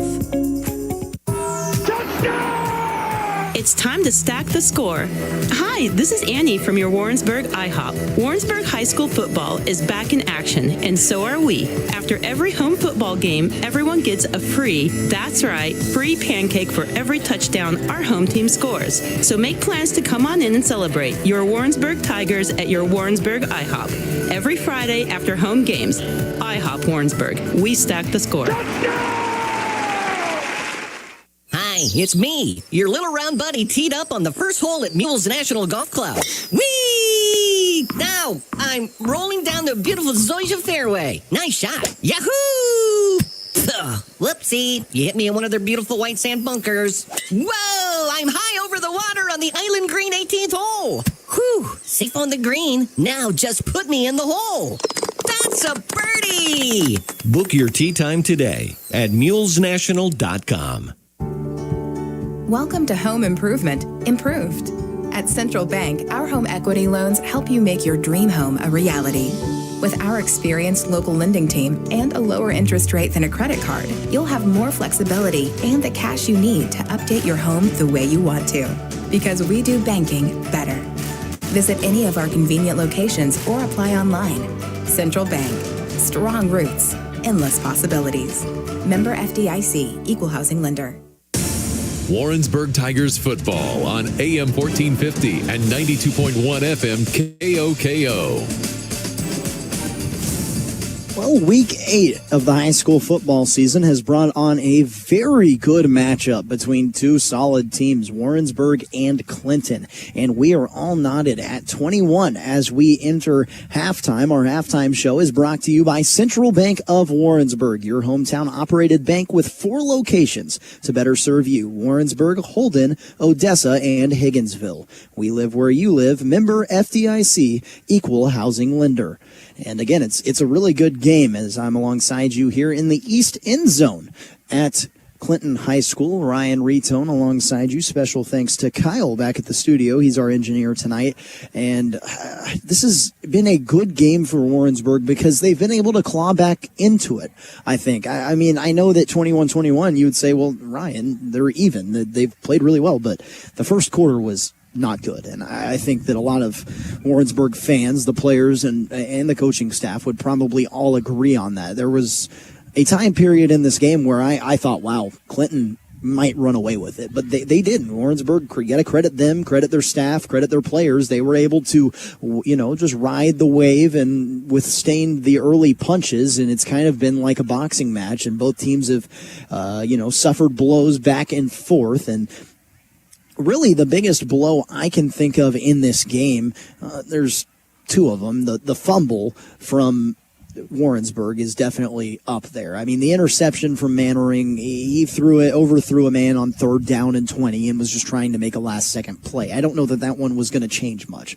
But the fumble, after a really big gain across the middle of the field, they had hit the tight end Dorian Lee across the middle of the field for a gain of 30 on 3rd down and 5 and tried to go fast, get on the ball really quickly. And in doing so, the center snapped the ball over Mannering, and after that, it was a rushing touchdown almost immediately for Clinton, and they took a 13-0 lead, and that was kind of the point where you said, oh goodness, this might get ugly.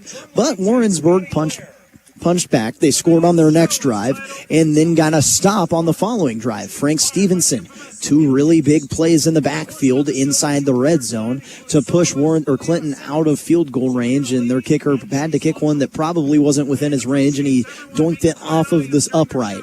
And then the other big play in this game, it was a 50-yard touchdown run from the sophomore running back, Hunter Michelle, not a name that we say a whole lot on here. He gets some carries, he plays his role, and sometimes returns kicks, but he doesn't usually break off big touchdowns. Well, tonight he did. A 50-yard touchdown run from the sophomore running back made it a 14-13 game. Clinton then answered with a touchdown of their own, and after a 2-point conversion, went up 21-14, that is. But Warrensburg punched back Camden Mannering on the scramble drill. Made one of the more impressive plays I've seen a sophomore quarterback make. He broke multiple sacks and finally escaped to the right sideline where he delivered a dime to the back corner of the end zone. And again, I apologize. I don't have the number on that because that's, I'd say 170 yards away from me, and I'm standing flat on the field. But someone made a really nice catch in the back of the end zone, and I think it might have been Tucker Small. But that's how we got to this 21-21 score. And again, if I'm Warrensburg, I'm feeling really good going into the locker room just with the fact that we were able to work our way back into this game. I'll tell you what, if you've never been out to Clinton, this is a really nice football facility, and they've got a really good turf for a Class 3 school. It's even multicolored. I'm sure you can't really tell on the stream right now, but it's multicolored. It's got blue end zones with the red color scheme, and the blue and red looks really nice. A big Cardinal logo in the west end zone, which is the opposite end zone of where we're sitting. They've got a scoreboard that's very big, probably one of the bigger Class 3 scoreboards I've seen. Obviously, it's not a video board, but still. But the one thing that does throw me off is the home stands are on the north side of the field, but the press box is on the visiting side. And I've never really seen that. It's really odd to see the official go over to the visitors' sideline to say, hey, that was a penalty and whatnot. But other than that, I mean, a beautiful facility, and can't thank their AD enough for this last-second situation. We didn't think we were going to be out here in Clinton this week because they didn't have space for us. We figured it out last second. He actually was able to find me a spot on the field. So I'm sitting right underneath the play clock in the east end zone. I'm sure that there's some really confused quarterbacks looking at me whenever they're trying to look at the play clock. Not for real, but again, beautiful facility, and if you're wondering what I'm talking about, thinking, man, I'd really like to look at said facility, please go ahead and do so. I would recommend downloading the MoSportsZone app, but you can also catch us on YouTube at MoSportsZone, or just look up MoSportsZone.com. The app has a updated scoreboard that is continuously being ran by Kent Otto, the tech guy for MoSportsZone.com, and he does a really good job of making sure that all our scores are up to date.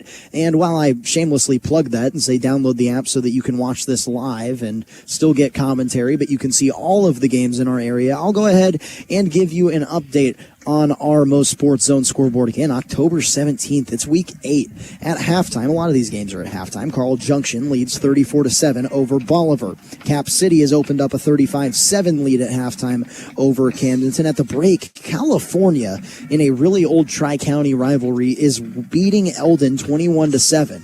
And when I got to talk to Colton Taylor, he does the Eldon and Versailles games on KS95. He thought that this was a very winnable game for Eldon, and one they should win, but man, California has Eldon on the ropes, and looks like they might get their 3rd consecutive win over Eldon in that rivalry. Warrensburg and Clinton here tied at 21, and then there's no score update out of Waynesville and Kickapoo, and I don't know if that's accurate, if it actually is 0-0, because I don't see a quarter either, but I will say both of those teams are winless. They're both 0-7, so one of those teams is going to get their first win of the year, and again, we'll try to keep you updated on all the scores, but if you just go ahead and download the MoSportsZone app on iOS or Android today, then you could look for yourself. We're about halfway through halftime here. We'll go ahead and take our first break of the Central Bank of Warrensburg halftime show, and when we return, we'll talk about pro sports as Kansas City and Mizzou both play this weekend, and maybe a little bit of MLB playoffs, and then we'll get you set for this second half. You're listening to Warrensburg Tigers Football Radio Network on KOKO Sports. Seth from Kansas City. Warrensburg Ford just made me another happy customer. Ready, set, Ford. It's game time at Warrensburg Ford, and we're offering savings that will make you a winner. How about 2025 Ford F-150 XLT with low 3.9% financing for 72 months with approved credit, plus $3,250 in savings. It's a great way to tailgate in your new F-150 from Warrensburg Ford. Hi, I'm Evan Harris, and the tradition of making happy customers continues at Warrensburg Ford. Hello, Central Missouri. This is Michael Malloy from American Senior Benefits. When the Tigers find themselves in the red zone, they pull out their special playbook to find the end zone. Retirement has a red zone too. The 5 years leading up to and the first 10 years of retirement are critical to having a well thought out plan. Let the experts at American Senior Benefits guide you to your end zone so you don't have to settle for a field goal. American Senior Benefits, across from the courthouse in Warrensburg, proudly flying our nation's colors each and every workday. Let's be honest, football isn't the only thing with ups and downs lately. Mortgage rates have been moving too, and Travis Fleming at Flat Branch Home Loans is here to help. If you bought a home when rates were around 8% or higher, now might be the perfect time to call a timeout and refinance, or even consolidate some debt. And for all the first-time buyers, don't sit on the sidelines. Travis would love to help you get in the game and score a home. Travis Fleming with Flat Branch is your playbook for smarter home loans. Find Travis on the web today at flatbranchhomeloans.com/Warrensburg. Welcome to Home Improvement, Improved. At Central Bank, our home equity loans help you make your dream home a reality. With our experienced local lending team and a lower interest rate than a credit card, you'll have more flexibility and the cash you need to update your home the way you want to. Because we do banking better. Visit any of our convenient locations or apply online. Central Bank. Strong roots. Endless possibilities. Member FDIC. Equal housing lender. Hi, it's me, your little round buddy teed up on the first hole at Mules National Golf Club. Whee! Now, I'm rolling down the beautiful Zoysia fairway. Nice shot. Yahoo! Ugh, whoopsie. You hit me in one of their beautiful white sand bunkers. Whoa! I'm high over the water on the Island Green 18th hole. Whew! Safe on the green. Now just put me in the hole. That's a birdie! Book your tee time today at mulesnational.com. It's time to stack the score. Hi, this is Annie from your Warrensburg IHOP. Warrensburg High School Football is back in action, and so are we. After every home football game, everyone gets a free, that's right, free pancake for every touchdown our home team scores. So make plans to come on in and celebrate your Warrensburg Tigers at your Warrensburg IHOP. Every Friday after home games. IHOP. Listening to Warrensburg Tigers Football on AM 1450 and 92.1 FM KOKO. Well, the Central Bank of Warrensburg halftime show rolls on, and as I said, we're going to talk about a little bit of pro sports and or college, that is, as well. And I'm already seeing a pretty big upset brewing right now on a Friday night, as in the ACC.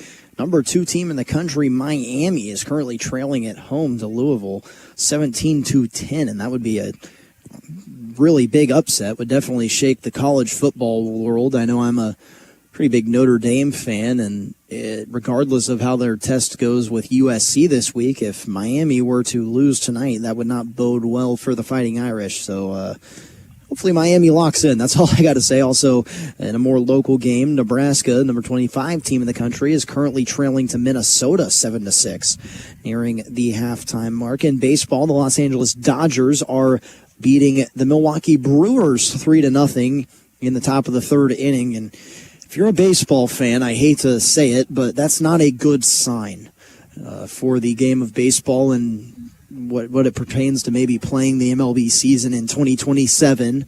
If you're unaware, the CBA is due up prior to that season, and the owners are currently disputing on whether with the Players Association on whether there'll be a salary cap or not. Obviously, the Players Association is not in favor of there being a salary cap in baseball. But if the Los Angeles Dodgers return to their second straight World Series, and they do so in dominating fashion against the team that won the National League regular season, I would say that we're probably going to have a lockout, as well, the owners are definitely going to want a salary cap so that some of those lower market teams can compete against teams like the Dodgers, like the New York Yankees, and all of that time. Excuse me. Lead 3-0, and they also lead the series 3-0. So really, no issues. The Mariners defeated the Blue Jays 6-2 and take a 3-2 lead in that series, and I think that one might go 7. It has been a lot of fun watching that. For Mizzou this week, I believe that the Tigers are in Nashville. No, excuse me, they're not in Nashville. LSU is in Nashville. Is Mizzou on a bye week this week? No, they play Auburn at Auburn, and that's a really big game in itself. Auburn only at 3-3, but as we know, there's no real rest for the weary in the SEC, and when they've got to go on the road to Auburn, who already has an all-right resume this season. I mean, they haven't necessarily won that big game, but they've lost some really close games. They've lost to Oklahoma by 7, lost to Texas A&M by 6, and lost to Georgia by 10. So for Mizzou, another big test, coming off of a loss for the first time this season. That game with Alabama was really good, but in my personal opinion, I feel like Bo Prabula got exposed a little bit in that game, and they're just going to need a little bit more out of Prabula. And not saying he doesn't have it in him. I'm sure he does, but I think that he needs to be able to make a few more plays if Mizzou is going to have national title hopes. The Tigers are favorited on the road by 1.5 points. So, I mean, give or take the home field advantage, I'd say that means that Vegas probably thinks that Mizzou should win this game by about 4 or 5 points. So that's kind of what I expected, but it's not going to be easy to go into Auburn and come out with a victory. It has been maybe in years past. I don't think it will be this year. For Mizzou, it doesn't get any easier. They got Auburn this week. Next week they have Auburn, which is going to be a probably primetime game in Nashville, and then out of the bye on November 8th, they'll have to play host to the number 4 team in the country, Texas A&M. Again, if you're Mizzou with one loss, yeah, you lost to Alabama, but if you can beat Vanderbilt and then win one game against either Texas A&M or Oklahoma, you're probably looking at a chance to get in the playoff. I'm not going to sit here and guarantee that they would be in the playoffs with that scenario. If they want to guarantee to be in the playoffs, go take care of business against Auburn, Vanderbilt, Texas A&M, Mississippi State, Oklahoma, and then Arkansas at the end of the season, right? That's the only way they can probably guarantee themselves a spot in the playoffs. That would get them into the SEC championship game, and we'd probably see them play for a playoff spot. But I believe if they were able to win either against Texas A&M or at Oklahoma, along with a win at Vanderbilt, then they should be fine to make the college football playoff. And it's so crazy to me that we're even talking about that with the team from Columbia, right? They were good in their first few years in the SEC, obviously making a title game, and they fell to Auburn whenever Auburn was in their prime. But it's so crazy to think about. The Chiefs have the Raiders this week, and it'll be the first time that we see Rashee Rice play in the 2025 season. Patrick Mahomes looked a lot better last week, and he really has the last 2 weeks. So I would venture to say that if you're a Kansas City fan, in the spot you want to be going into week number, what are we in the NFL? Week number 7 right now. The games with the Raiders always seem to be close, but Geno Smith has been so bad this year. I can't see it being that close, and especially if Mahomes is going to get his best receiver back. The only thing I will say about this Kansas City Chiefs team, and I don't know if it's good or bad, Mahomes leads the team in rushing yards with 222. We've talked so much about how the passing game has came up short, but it doesn't feel very good to me that Mahomes has 222 receiving or rushing yards and leads the team. If you think about it, that means that there's not a single ball carrier on the team that averages more than 50 yards a game. As Mahomes with 222 in 6 games averages what? Close to 30 yards a game? That's not very good. But they've found a way to get their record back to 3-3, and they'll look to continue to improve on the season when they host the Raiders on Sunday. That's a noon kickoff on CBS. Well, we're about 4 minutes away from kickoff. We'll take our last break of the Central Bank of Warrensburg halftime show, and when we return, we'll get you set for second half football. We're tied at 21 at Clinton. You're listening to the Warrensburg Tigers Football Radio Network on KOKO Sports. Welcome to Home Improvement, Improved. At Central Bank, our home equity loans help you make your dream home a reality. With our experienced local lending team and a lower interest rate than a credit card, you'll have more flexibility and the cash you need to update your home the way you want to. Because we do banking better. Visit any of our convenient locations or apply online. Central Bank. Strong roots. Endless possibilities. Member FDIC, Equal Housing Lender. Hi, it's me, your little round buddy teed up on the first hole at Mules National Golf Club. Whee! Now, I'm rolling down the beautiful Zoysia fairway. Nice shot. Yahoo! Ugh, whoopsie, you hit me in one of their beautiful white sand bunkers. Whoa, I'm high over the water on the Island Green 18th hole. Whew, safe on the green. Now just put me in the hole. That's a birdie! Book your tee time today at mulesnational.com.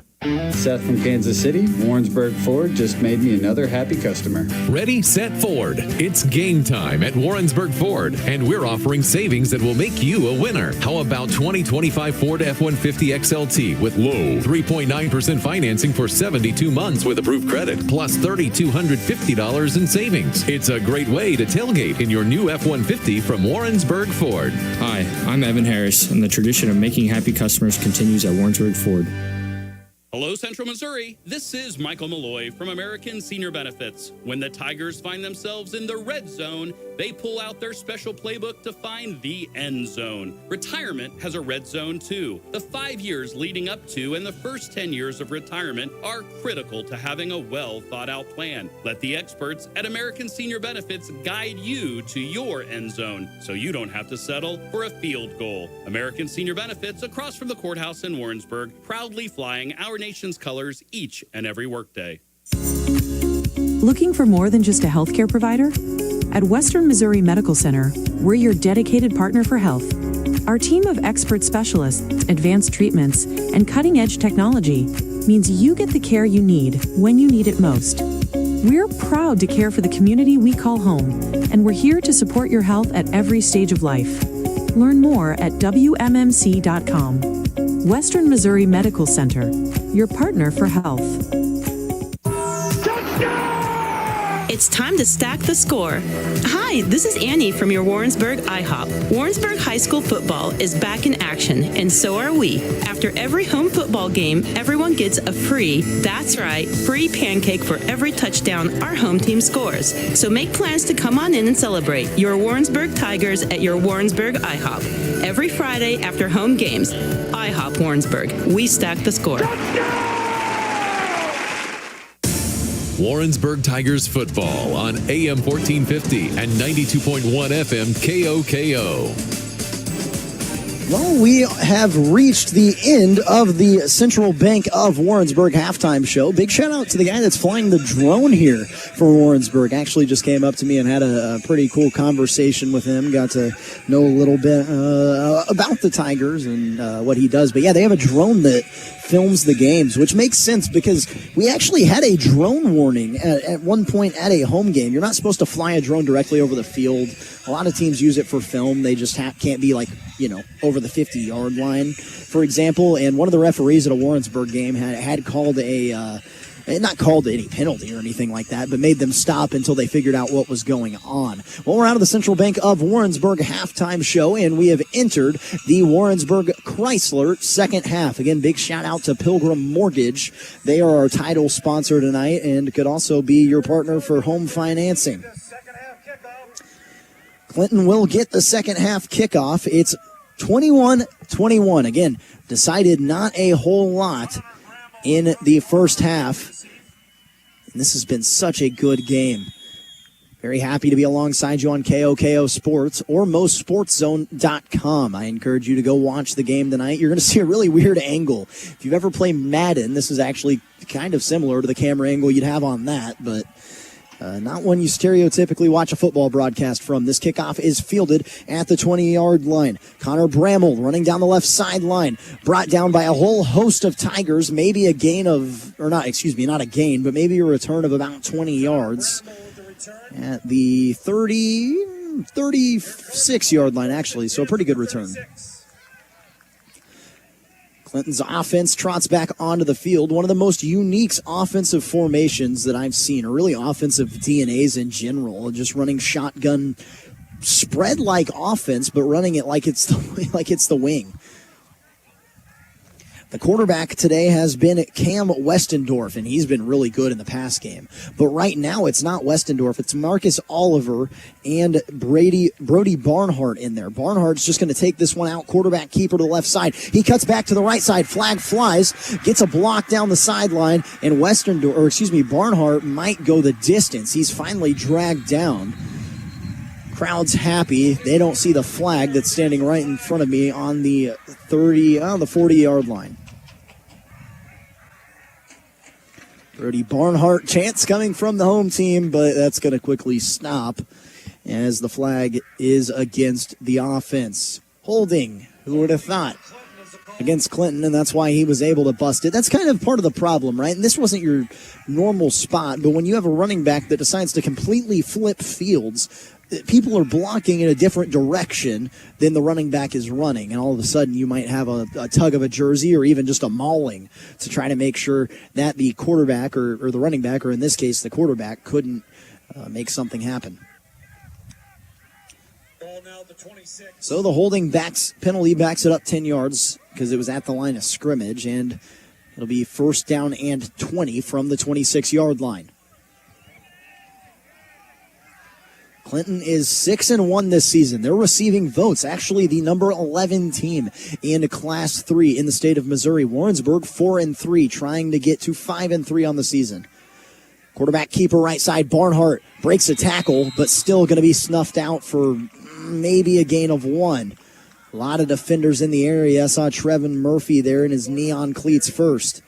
Didn't give you a district standings breakdown at halftime, so I'll go ahead and give it to you right now. Nevada is in the 1 slot. They're 5-2 on the season. Harrisonville in the 2. They're 5-2. Warrensburg in the 3, 4-3. Lincoln College Prep in the 4. They're 4-3. Raytown South in the 5, 0-7. Pleasant Hill in the 6, 1-6. And Southeast is in the final spot, the 7th spot. Orbit motion. Westerhold drops back to pass and incomplete. That's Westendorf, and Frank Stevenson was in his face. It's an incomplete pass, and it'll bring up third down in a country mile, 3rd and 20. If the season were to end today, Warrensburg would be hosting a playoff game, and they would be hosting Pleasant Hill. But the season doesn't end today. There's one more week, and tonight's result will go in as well. And there's a very good chance that Warrensburg could somehow find themselves in the top slot in their district. They're only 4 points behind Nevada. Westendorf hands it off on the reverse. Brought down in the backfield. Traven Murphy again. Oh, he's fired up, pumping his fist, flexing to the sideline, and a stop on 3rd down and long brings on the punt unit. This is the first punt. Think about this. We are in the second half, 2 minutes into the second half. This is the first punt from either team tonight. Landon Robinson, he also does the kicking duties. He's on to punt. His heels are on the 11-yard line. Snaps high. No rush. Punt down on the right sideline. Dribbling down into Warrensburg territory, but not far. Maybe taking over on the 40-yard line is my guess for the Tigers. What a drive from Murphy. I think he made a play on every single line, or every single play there. And I was close. Warrensburg will take over on the 38-yard line. 9:58 to play in the third quarter as we've entered the Warrensburg Chrysler second half.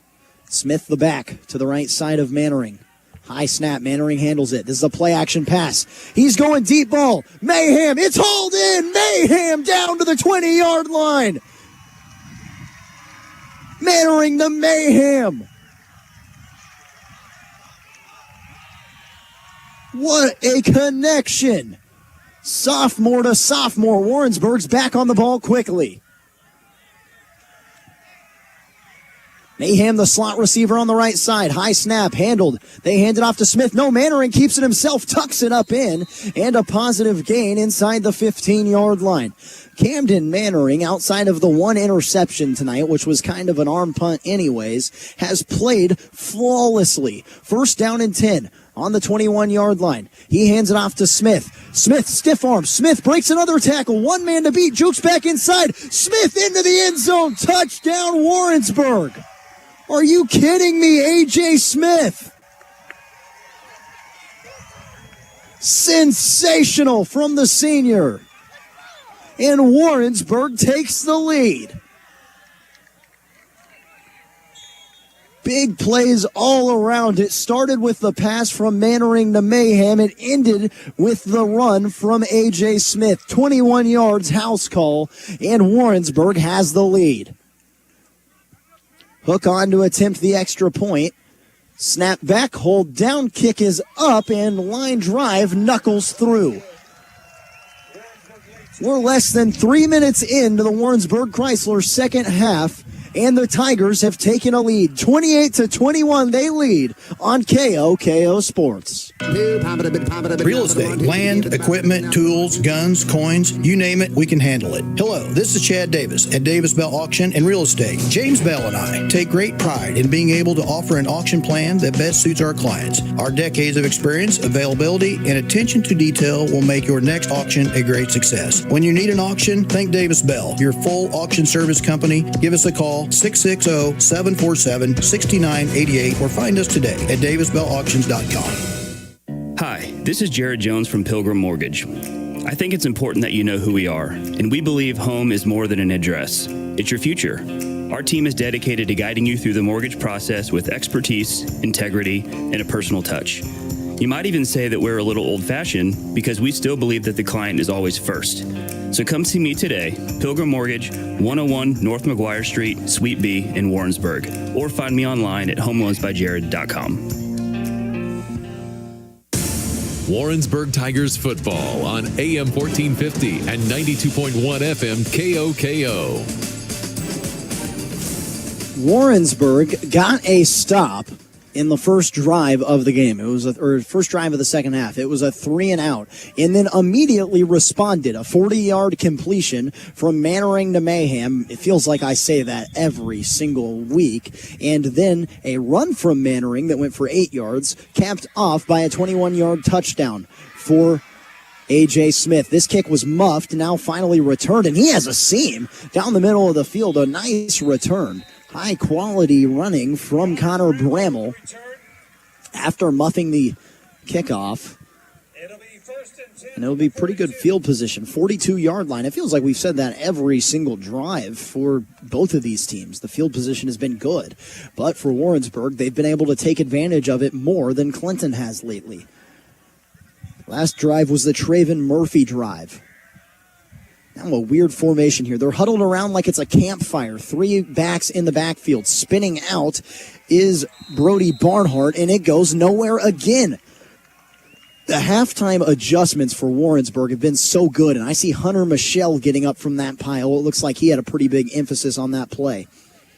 I wish I could describe that formation to you better or say a real football term that's actually used in a broadcast, but I can't. They are literally lined up in what I could only describe as huddling around a campfire and trying to stay warm. It's 3 guys, 1 shoulder straight to the quarterback and 2 at an angle. This one isn't that, though. This is straight shotgun for Cam Westendorf, and a flag flies. Another offsides on the defense. I don't understand this because typically as a defensive end, it's pretty easy to not get offsides called. You just kind of look over, make sure you're behind the referee, and you can't get it. But This is like the third time we've seen Warrensburg called offsides, and I believe it was Frank Stevenson that's the one lining up in the offsides, which makes sense because he's really long as a defensive end.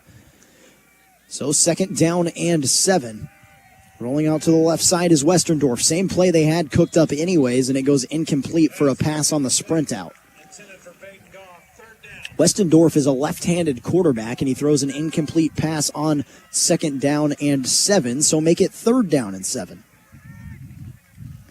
Warrensburg leads 28-21. They scored another IHOP touchdown, their 4th of the game, and A.J. Smith's 2nd of the game. 8 minutes and 34 seconds to play, and it'll be 3rd down and 6. A 3-and-out for Clinton on their first drive, and they're in danger of going 3-and-out again. And Clinton takes an early timeout here. They have to. They don't have a choice. So with 8:34 to play in the third quarter, Coach Chris Kavanaugh's hyping up the sideline as they have a big 3rd down play coming on the flip side of this break. You're listening to the Warrensburg Tigers Football Radio Network on KOKO Sports. Welcome to Home Improvement, Improved. At Central Bank, our home equity loans help you make your dream home a reality. With our experienced local lending team and a lower interest rate than a credit card, you'll have more flexibility and the cash you need to update your home the way you want to. Because we do banking better. Visit any of our convenient locations or apply online. Central Bank. Strong roots. Endless possibilities. Member FDIC. Equal housing lender. AM 1450 and 92.1 KOKO with Warrensburg Tigers Football. 3rd down and 6 yards to go to get the Fox Heating and Cooling first down. Westerndorf is in the shotgun. He hands it off to Bramall, and Bramall is swapped down behind the line of scrimmage. And guess who it is again? Murphy. Murphy has had a great game. They're going to have to punt. Wow. He's played so well today. Cruz Villegas will go back as the return man, the 2nd straight 3-and-out. Warrensburg's defense has turned it on after allowing 21 points in the first half. The punter is Landon Robinson. Snap back, and the punt is off. Low line drive, gets a bounce. Villegas chooses not to return it. Warrensburg gets the football back again. The Tigers' defense has been so good tonight. 7:49 to play in the third quarter, and as they bring the offense onto the field, why not? We'll go ahead and give you another MoSportsZone scoreboard update. Again, you can also look at the scoreboard by just downloading the app on iOS or Android today. Carl Junction up over Bolivar 34-7 in the third quarter. Cap City, they lead 42-7 over Camdenton, running clock over there in Jeff City. Eldon in California. Eldon has stormed back. It's 28-28 in the third quarter. Osage beating Southern Boone 21-0, and Kickapoo is up 31-7 over Waynesville. Looks like they'll get their first win of the season. Run play here on first down to Smith. Doesn't go for a gain. Actually, they'll say right at the line of scrimmage, so 0 yards on the first down carry. Not too often you can say that about a Warrensburg running back. We've seen Michelle go for big runs. We've seen Smith go for big runs. His last touchdown was one of the more impressive ones I've ever seen. 2nd down and 10 from the 20-yard line. Gosh, I talked about this in the first quarter. The hard count of Camden Mannering has to be one of the best in high school football because Clinton jumped off sides again. It feels like at least 5 times a game we see the hard count for Mannering work. And part of it is just because Warrensburg does it almost every play. So eventually someone's going to jump, right? But it's so good. So 2nd down and 5. Smith, the running back, to the right. They motion the tight end across the formation. 2 receivers to the right side along with the tight end. High snap. Mannering handles it. It's a read option, and he's going to be snuffed out behind the line of scrimmage. That's a big loss on the play, loss of 3. Jack English was the defender that brought him down behind the line of scrimmage. Another 6'1", 175-pound linebacker. God. Got a lot of height on this Clinton team. So Warrensburg faced with their first 3rd down of the second half. 6 minutes and 30 seconds to play. They lead 7 by 7. Two receivers to the right side of the formation. Two to the left. It's a balanced set. Mannering and Smith in the backfield. Mannering drops back to pass. He's going deep ball. Mannering, and it's incomplete. No flag on the play. Warrensburg wanted pass interference. They were trying to target Nash Collins, the sophomore wide receiver, but it's incomplete. Now we'll see Villegas come into the game, and he'll be the one punting, I believe. Actually didn't see Mannering come to the sideline, though, so who knows what we're about to see. No return man back, and yeah, that's actually Mannering in at quarterback, and now a flag flies, and it'll be a false start on Warrensburg. False start on Warrensburg is the call. So back the Tigers up 5 yards, and they'll have to punt either way. Looks like Mannering actually is going to punt. They've now sent someone back. No, that's Villegas. They've sent someone back to receive the punt, and that is Peyton Goff. Punt is off. It's low and gets a a Warrensburg bounce right at the Redbird logo in midfield. 47-yard line, so do get it into Cardinal territory, but not by much.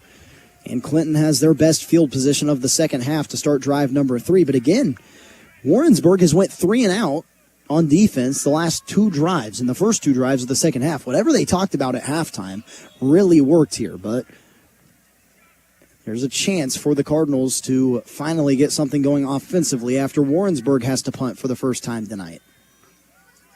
3 punts today, and they've all came in the third quarter. Wildcat again. Brody Barnhart is the quarterback. He takes the snap, fakes it right side, runs it left side. Now tucks back into the middle of the field, and the ball came loose. Does Warrensburg have it? They say he was down first. Oh, that's tough, and it's a Clinton first down. Or not a first down, excuse me. Clinton gets 7 yards.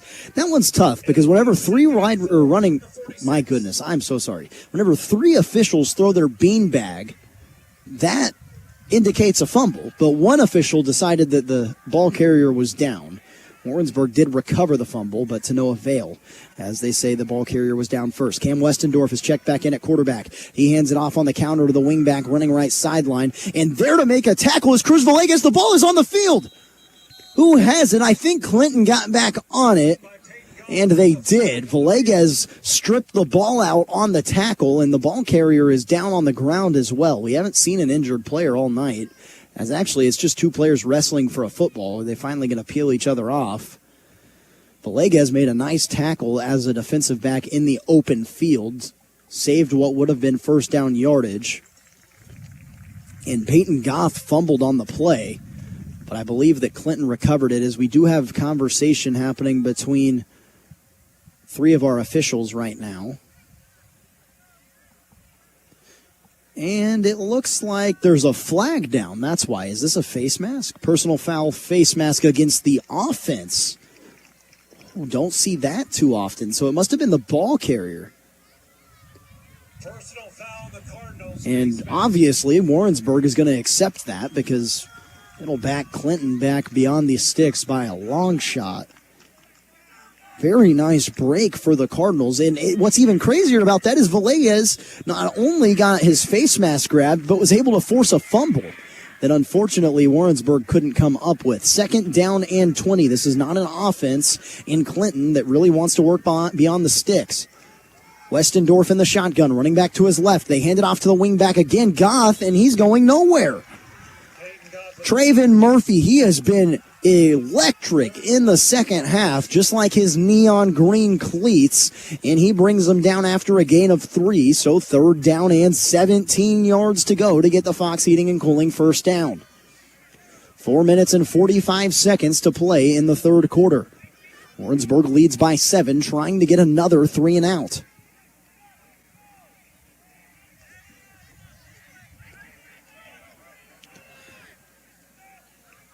Four minutes and 30 seconds now as the play clock's under 10. Westendorf, straight drop back to pass. The lefty delivering on a post over the middle of the field. Is it caught? It is. What a catch. There's also a pass interference penalty at the end of it, but that should go against the Tigers. What a pitch and catch on the post across the middle of the field, and a Fox Heating and Cooling first down. There is a flag on the field. As they sort off the flag, we'll let you know that it is pass interference against the defense, obviously declined. And Fox Heating and Cooling first down. We'll let you know that Central Missouri football is back on your airwaves tomorrow, 1450 KOKO on the AM side, 92.1 FM or 98.5 The Bar. Greg Hassler will be back with you. Kickoff against Washburn is at noon tomorrow. I believe they're on 2 p.m. Wow, 2 p.m. on the road tomorrow in Topeka, Kansas as they take on Washburn. No fancy graphic for you tonight, but just know you can watch listen to all of the Mules football games on KOKO. Hand off here, and it looks like it's not going to go for many yards, maybe a gain of 2 or 3. Marcus Oliver was the ball carrier, and a lot of Tigers were in there to take him down. UCM 3-3 on the season, 3-1 in the MIAA. They did fall last week to Northwest Missouri State, but that's one of the best football teams in the country. And I'm sure those two will finish atop the MIAA standings. Still hope for Central Missouri as they could still win the MIAA. Handing off to the wing back. He's running on the right sideline on the misdirection, and it looks like he has first down yardage as Clinton has found their rushing attack once again. Peyton Goff on the carry, and he's carried the ball a lot here in the second half. Picks up another Fox Heating and Cooling first down. 3 minutes and 15 seconds to play in the third quarter. Warrensburg still has that 7-point lead, but Clinton looking to tie this game up. Westendorf. To the right of him is Oliver. Hard count. Now Oliver moves to the pistol. They'll hand it off, running downhill and brought down in the backfield. What a play. Big number 50. Braun Lamone, the sophomore. A loss of 3 yards. Second down and 13 from the 16-yard line. Second down at the 16-yard line. Clinton has entered the American Senior Benefits red zone. Run play on second down. Empty here for Clinton. They roll out left side with their cornerback. Jukes inside, fires to the end zone. It's caught. Actually, he's not in the end zone, but he's down inside the 5-yard line. Is it a first down? No, it's not a first down. So third down and 1. Third down at the 4-yard line. The line to gain was the 3-yard line. They say he's down at the 4. What a pitch and catch there. This ball's marked on the left side of midfield. Third down and 1 on the 4-yard line. They're in the phone booth formation again. Is that a gain? I think that's a loss.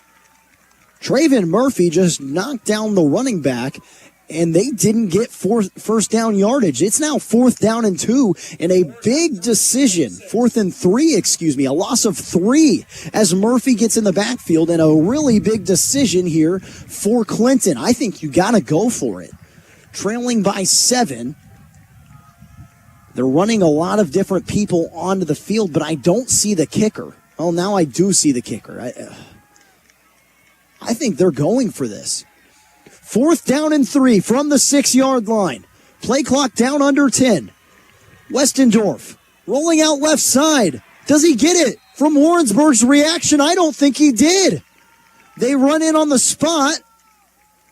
Clock stopped at 53 seconds. The referee goes to get a better angle. I don't think he got it.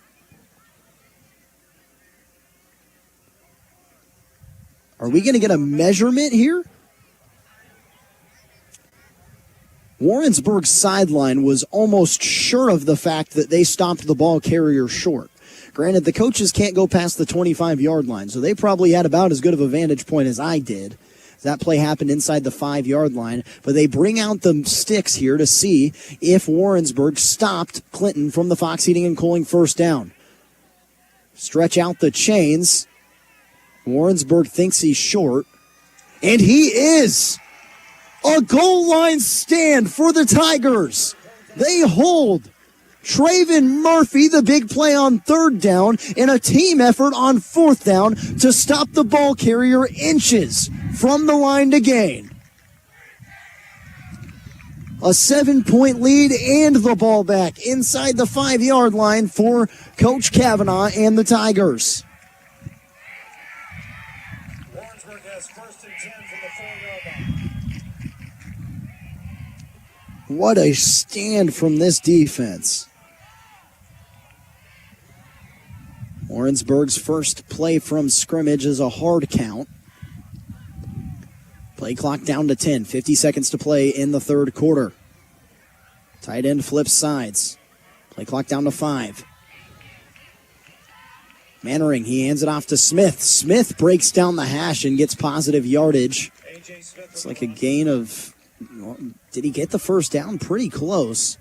2nd down from the 10-yard line.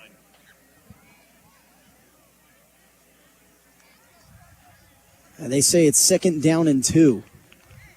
Across the 9 o'clock hour, we'll give you the legal ID at our next break here. 25 seconds to play in the second or third quarter. They hand it off to Smith again. Smith hurdles a defender. Smith down the middle of the field. Brought down by his shoelaces, but nearing midfield is A.J. Smith with 16 seconds to play. It's a Fox Heating and Cooling first down and a gain of 36. Clock stopped for the first down. We'll see if they run one more play. Down inside 10. If I'm Warrensburg, I'm in no rush. And it looks like Coach Kavanaugh agrees. A.J. Smith breaks off a 36-yard run. A Fox Heating and Cooling first down as Warrensburg looks to go up 2 scores as we head to the fourth quarter. 28-21 is your score. You're listening to the Warrensburg Tigers Football Radio Network on KOKO Sports. Hi, this is Jared Jones from Pilgrim Mortgage. I think it's important that you know who we are, and we believe home is more than an address. It's your future. Our team is dedicated to guiding you through the mortgage process with expertise, integrity, and a personal touch. You might even say that we're a little old-fashioned because we still believe that the client is always first.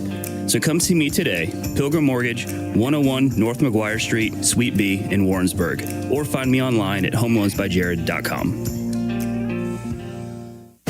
You're listening to Warrensburg High School Tigers football on 1450 AM KOKO Warrensburg and FM 92.1 K221GY Warrensburg. You're listening to Warrensburg Tigers football on AM 1450 and 92.1 FM KOKO. I'm glad that you guys are joining us on KOKO Sports High School Football Game of the Week, and I'm sure you guys are glad too. What a game we've had as Warrensburg leads 28-21 in the fourth quarter. Ryan Retone alongside you, and special thanks to Kyle back at the studio engineering tonight's game. 28-21. Mannering gets the snap, hands it off to Smith. Smith crosses over midfield into Clinton territory. Looks like a gain of 7 yards on first down, and it'll be 2nd down and 3. High snap, handed off to Smith again. He cuts back. Right tackle Smith just drops the football, picks it up again. He's running down the far sideline. A.J. Smith hauled out of bounds after a big gain, and a penalty flag flies as that hit was late. What in the world? It's Friday night football, but it feels like Wednesday night action. Maybe the Pac-12 after dark. I don't know. Smith just drops the ball. He picks it up, bouncing off the turf, and then gains another 10 yards en route to getting a first down. They do wave off the penalty flag. I think maybe the side judge had called I think he called a horse collar tackle. It wasn't a horse collar tackle, but it could have been a late hit out of bounds. Either way, it's still a really big gain, a gain of 26 yards, and a Fox Heating and Cooling first down on the 21-yard line. Smith to the left of Mannering. They go right back to A.J. He runs right into the line of scrimmage, and I think they'll say a gain of 1. So 2nd down and 9. Second down for Warrensburg at the 21. I'll actually say no gain on the play. They're right on the doorsteps of the American Senior Benefits red zone as Hunter Michelle thought he was checking into the game for Smith, but he's not yet. This clock's running, and the clock is indeed Warrensburg's best friend right now. Let it run as much as they can. A minute gone in the 4th quarter. Fake the handoff. Mannering, end zone. Jump ball. Oh, incomplete. Wanted his favorite target, Mayhem. It was a very good ball, and a lot of people for Warrensburg are wanting pass interference there. The sideline is not happy, but they'll say it was clean.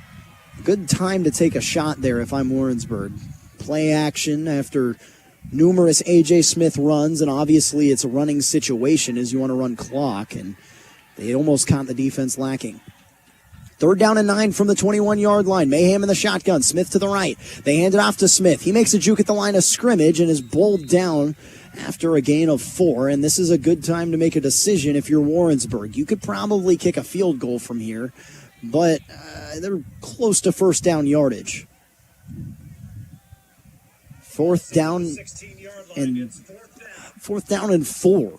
This is a go-for-it territory if I'm Warrensburg, because who knows? Hard count as good as Camden Mannering has, and Clinton might just jump off sides. 4th down and 4 from the 16-yard line. Inside the American Senior Benefits red zone. 5 wide. It's a straight drop back. He's sensing pressure off the right side. Mannering steps up. He fires to a wide receiver out of bounds. Mannering, the sophomore, maybe showing his youth, throws the ball away on 4th down. An injured Clinton Cardinal is trying to get off the field, and he does. Oh, an interesting decision there from Mannering. Again, he's just a sophomore, so at times it feels like Mannering's older than he is with how well he plays, but that's a youthful move to throw the ball out of bounds and not just try to run it yourself, because I think he had room to run. Turnover on downs on 4th down, and on the 16-yard line, Clinton will take over. 28-21 is your score as Warrensburg is leading. 10 minutes and 8 seconds to play in the 4th quarter. It's a handoff left side. Positive gain of maybe 3 yards. It's so hard to tell. And now the clock will be stopped. Looks like we have an injured player down on the field, and that's a Warrensburg Tiger.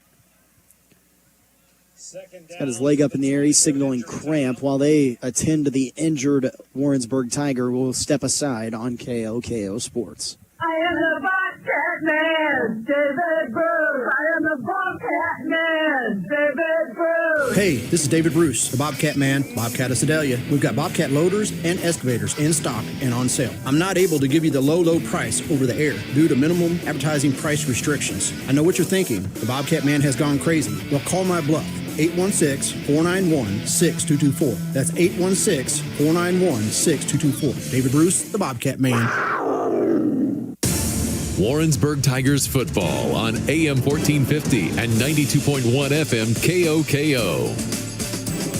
Well, the injured Tiger is KJ Hale, and judging by the way that he was being dealt with, and every announcer ever says you don't want to assume what was being worked on, and then we go on to assume, but it looked like a cramp. They were just propping up his leg, trying to work it out, and he's kind of hobbling off the field like he either has a dead leg or a cramp. I've been there before, that's for sure. So finally getting off the field is Hale. Hopefully we'll see him return soon. You never want to see a player injured. 9:55 and rolling to go in the 4th quarter. Clinton is trying to tie this game. They run a toss play out to the right side, and it goes for maybe 3 yards, so another 3rd down. Last time it was 3rd down and short.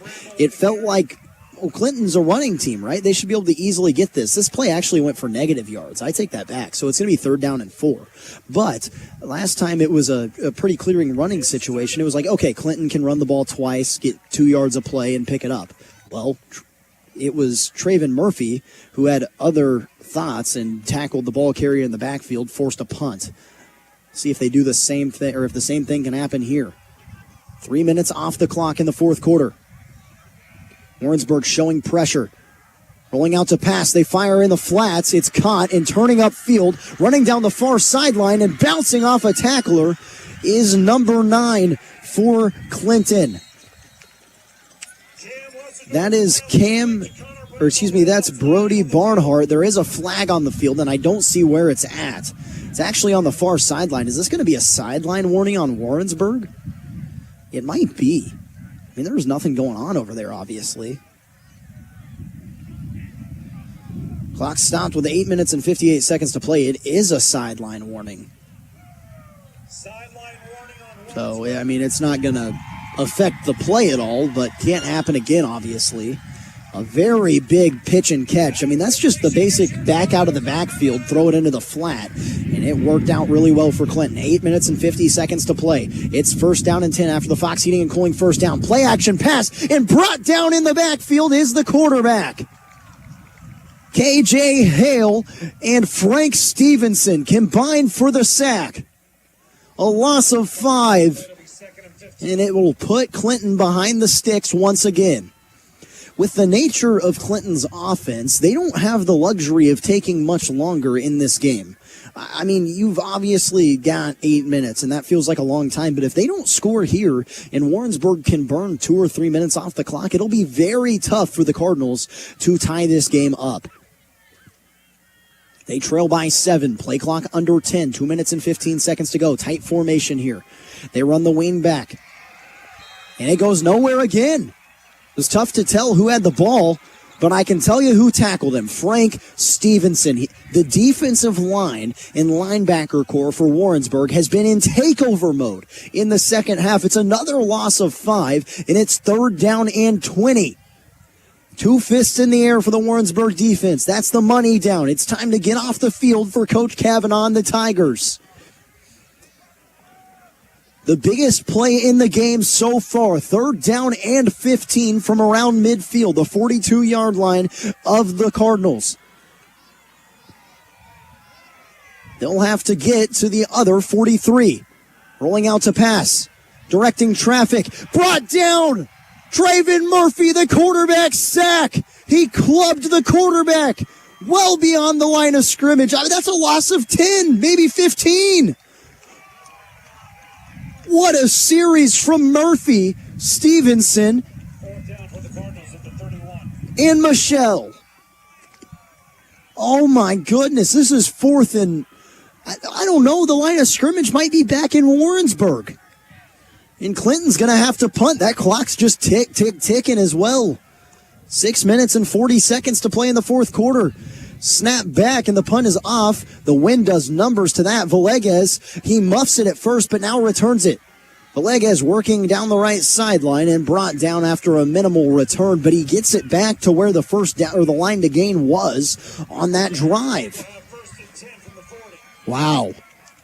What a turn of events. It looked like Clinton was driving down the field. I mean, they had moved the ball a little bit and had a lot of momentum. But Warrensburg gets off the field, and with 6 minutes and 36 seconds, or 6 minutes and 30 seconds to play in the 4th quarter, they take over on their own 40-yard line, 1st down and 10. This is Hunter Michelle in the backfield. He's offset of the quarterback Mannering. They'll hand it off to Michelle. Michelle wants to bounce this outside, evades a tackler, and Warrensburg gets lucky. There probably could have been a hold on the right tackle. Instead, it's a 1st down. Oh, no, it's not a 1st down. There must have been a fumble at the end of the play because the referee pointed towards Warrensburg's direction. 2nd down and 2 yards to go. A nice 8-yard pickup from Hunter Michelle. Clock churning down, and it's on the side of the Warrensburg Tigers. Clinton only has 2 timeouts in this game. They used one earlier. Tight end in motion. Twins left. High snap. We've already seen one fumbled. Michelle just goes back and grabs it. He's still running. Michelle working on the left side, and actually, well, he saves the loss a little bit, but the snap has been a problem from Warrensburg, and they go from 2nd down and 2 right back to 3rd and 10. Oh, goodness. Warrensburg's 2 bad snaps away from this game being over, because they would be probably up by at least 14 and would have gotten a first down on that play more than likely. Instead, 3rd down and 9 on the 48-yard line. Play clock at 5 minutes and 10 seconds to go. Twins right. Starting running back A.J. Smith, the senior, is checked back into this game. Straight drop back to pass. Pressure off the right side. Delivers to Mayhem. It's caught on the slant. He has first down yardage. Mannering to Mayhem, sophomore to sophomore. Mannering finds his favorite connection for a Fox Heating and Cooling first down. That's a back-breaking play for the home team. Again, Clinton is receiving votes. They're number 11 in the latest Missouri High School Football Coaches Association Class 3 poll. This would be such a big win for Warrensburg. They really needed to win out if they wanted to get the most optimal seed in the Class 4 District 7, and they have done the part so far. 4-3, looking to move to 5-3. They'll hand it off to Smith, running right tackle. Smith keeps bouncing outside. He hits the sideline, and Smith chooses to run out of bounds, which is odd. Probably should have went down inbounds, but I think that it's first down yardage. No, it's going to be short of a first down.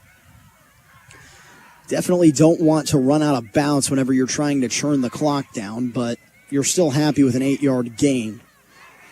Mayhem checks out. Dorian Lee, the tight end, comes in. McCracken and Small to the Warrensburg sideline. 2 tight ends on the ball. That's Lee and Yancey. Smith to the right of Mannering. Play clock down to 5.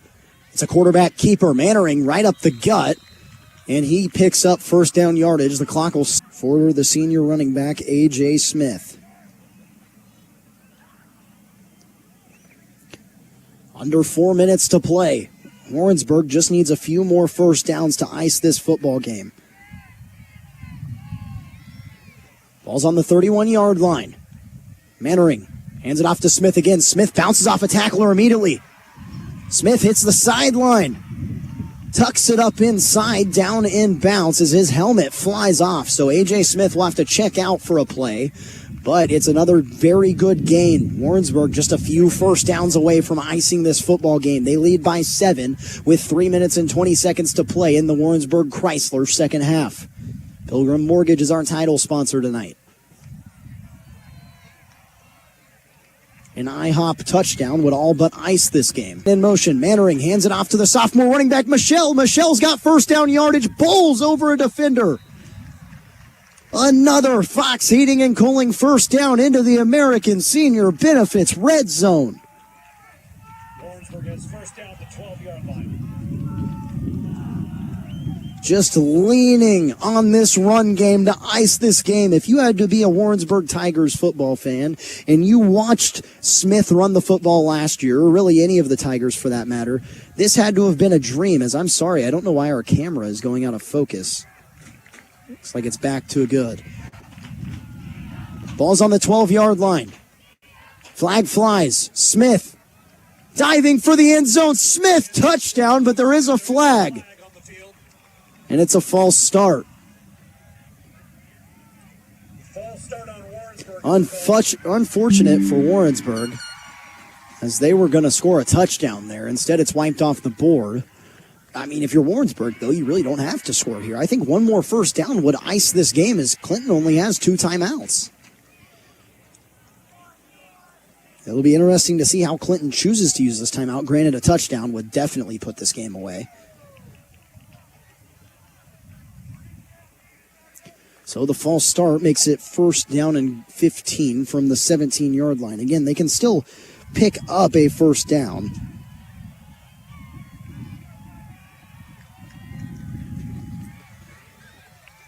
Smith's the back in the backfield. He just scored a touchdown, but it was wiped off the board.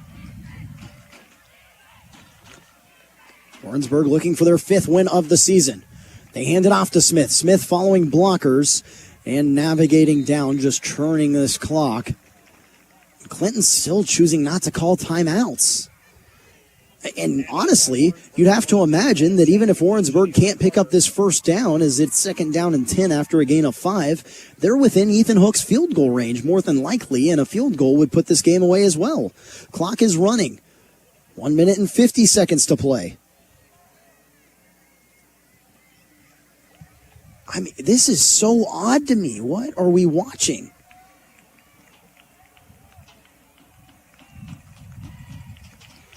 Second down and 10 from the 12-yard line, and they're just letting this clock roll. It's a pass play. Mannering rolling out right side. Mannering throws it out of bounds. Oh! Again, that's probably the second time we've seen Mannering's youth get the best of him there. I understand thinking about passing that football, but it either has to be a complete pass or you have to go down in bounds. Cannot just throw that one away because now the clock stops, and that's obviously not ideal. At halftime, Nevada, who is the number 1 seed in Warrensburg's district currently, was winning 18-6 over Mount Vernon.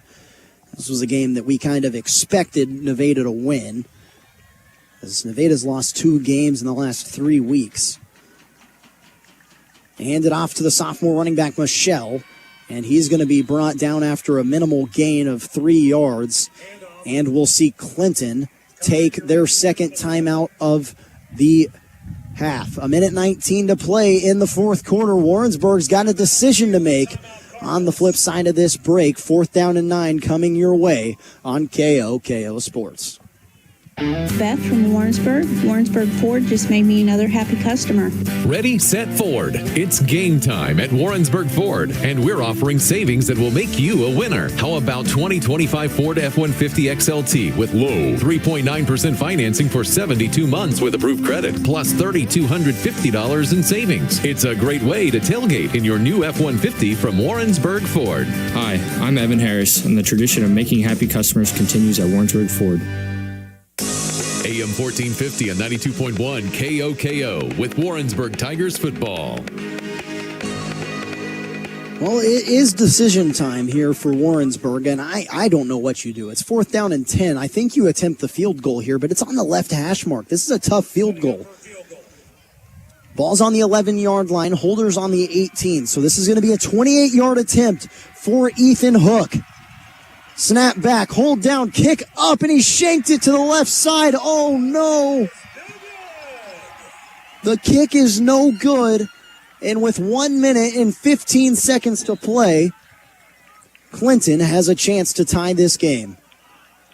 There's an injured Warrensburg Tiger down on the field. That is Vice McMore Lamoli.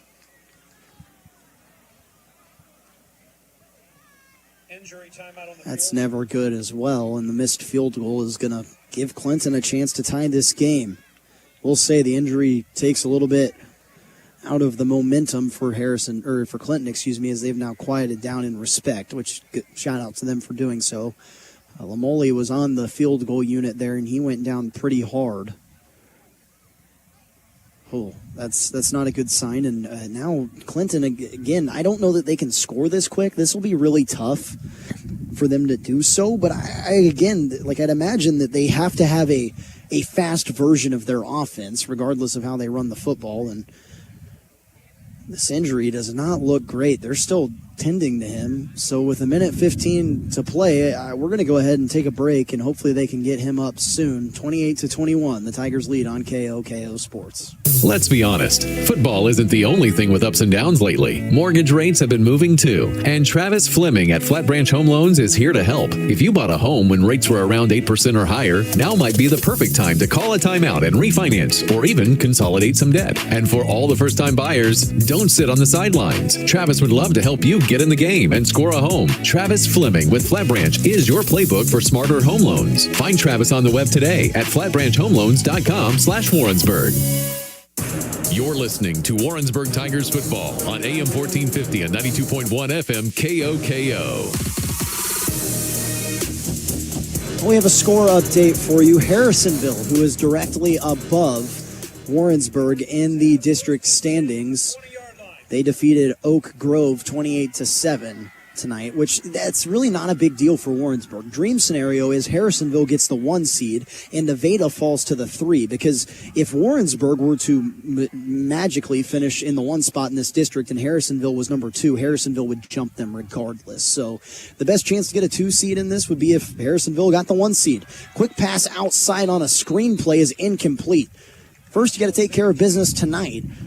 But you're in good shape still. Despite missing the field goal, and it's obviously tough, it resulted in a touchback. So the ball got moved to the 20-yard line, and Clinton will have to go 80 yards in 1 minute and 11 seconds with 1 timeout to tie this game, or maybe try to take the lead. Who knows what they try to do? They are moving left to right on your audio feed here.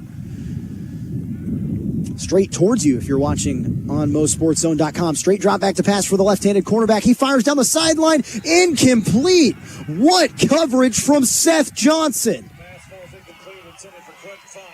And every high school football fan ever doesn't understand that it's not the NFL and a defensive back doesn't have to turn around. They wanted pass interference. It was just perfect coverage from Seth Johnson. And now only 7 seconds have come off the clock, and it's already 3rd down. 2 arms in the air for the defenders and the sideline of the Warrensburg Tigers. Dressed in the all-white uniforms.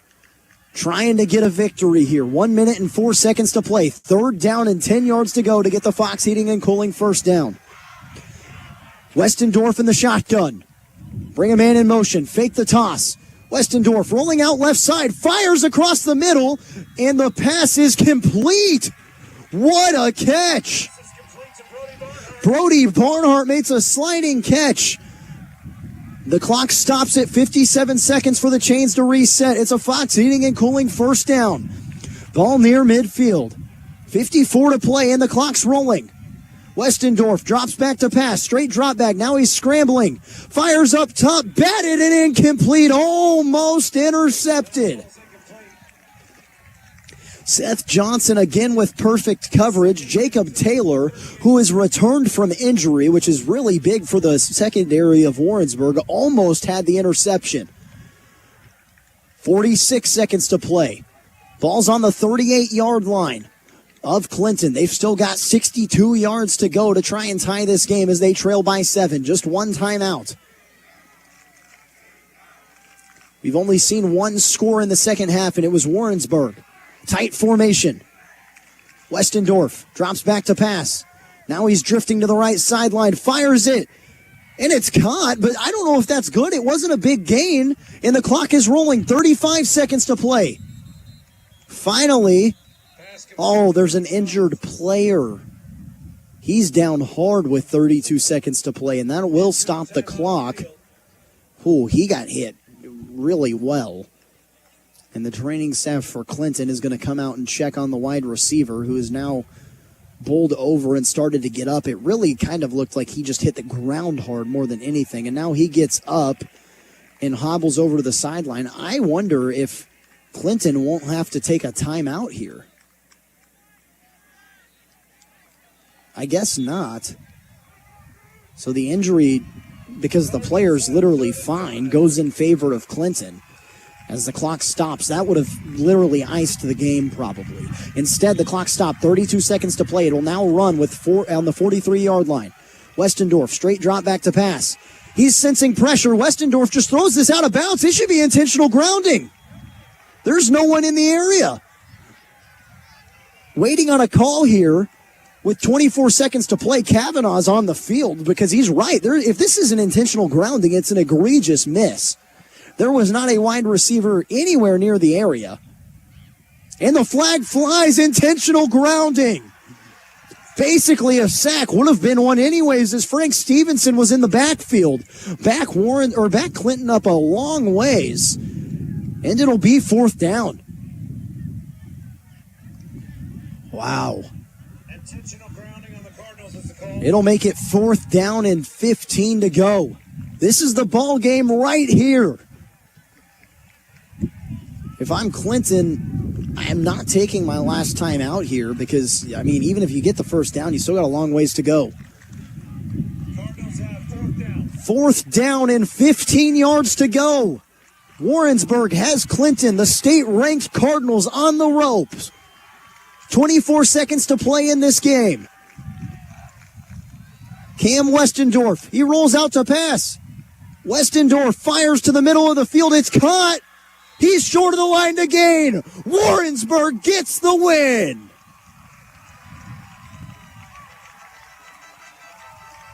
What a stand from the Tigers defense, and Warrensburg's going to move to 5-3.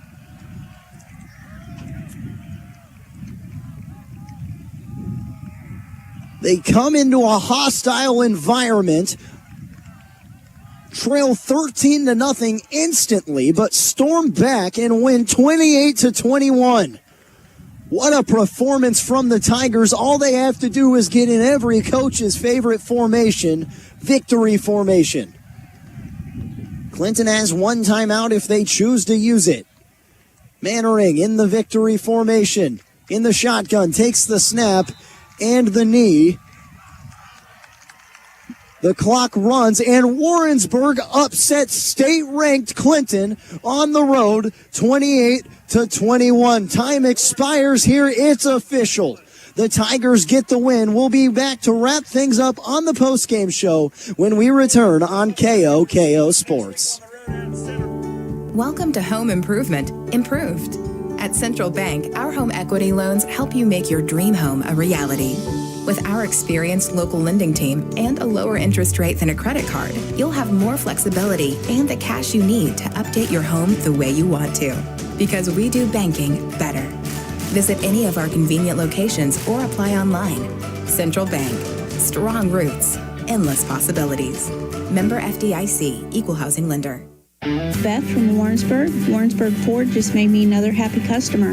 Ready, set, Ford. It's game time at Warrensburg Ford, and we're offering savings that will make you a winner. How about 2025 Ford F-150 XLT with low 3.9% financing for 72 months with approved credit, plus $3,250 in savings. It's a great way to tailgate in your new F-150 from Warrensburg Ford. Hi, I'm Evan Harris, and the tradition of making happy customers continues at Warrensburg Ford.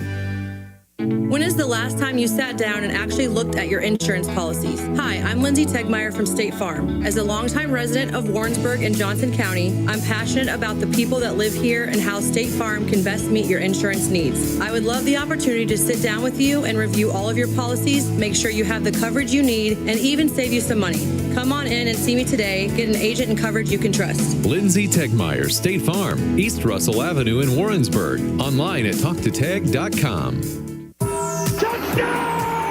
It's time to stack the score. Hi, this is Annie from your Warrensburg IHOP. Warrensburg High School football is back in action, and so are we. After every home football game, everyone gets a free, that's right, free pancake for every touchdown our home team scores. So make plans to come on in and celebrate your Warrensburg Tigers at your Warrensburg IHOP. Every Friday after home games. IHOP Warrensburg. We stack the score.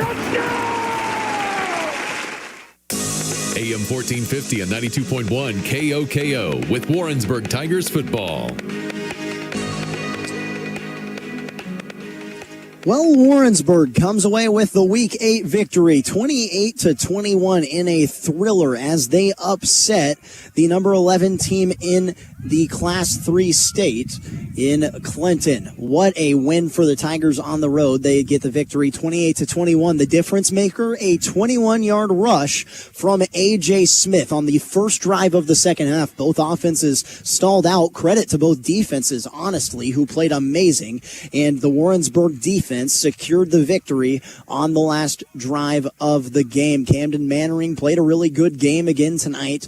I mean, I can't really say enough about the play he made at the end of the first half, where he broke 3 or 4 sacks, rolled out to the right side, and delivered a strike to the back right corner of the end zone, and that's the reason why we were tied at 21. It was a 50-yard touchdown for Hunter Michelle, and then 2 rushing touchdowns for the running back of A.J. Smith, and what a victory for Warrensburg on the road. They moved to 5-3 on the season and 3-2 in the Missouri River Valley Conference West Division. They'll finish things off next week against Oak Grove at home. home, and all things are pointing towards Warrensburg doing exactly what they needed to do to finish off this season. When we were sitting at home after the loss to Odessa, we said Warrensburg could still salvage this season. Go 3-0 in your last 3 games, sit at 6-3, have a chance to host multiple playoff games, and maybe go win another district. And I think the Tigers are taking every step in the right direction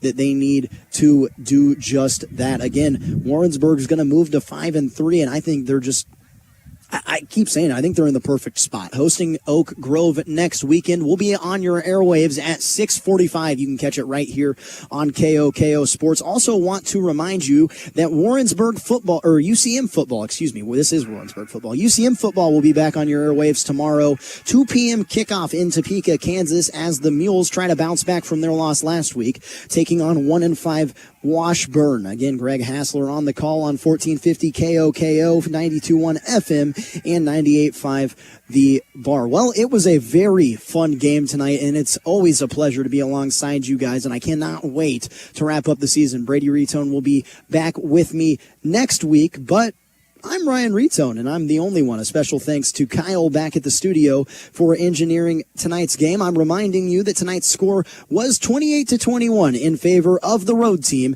your Warrensburg Tigers, saying so long and good night on KOKO Sports.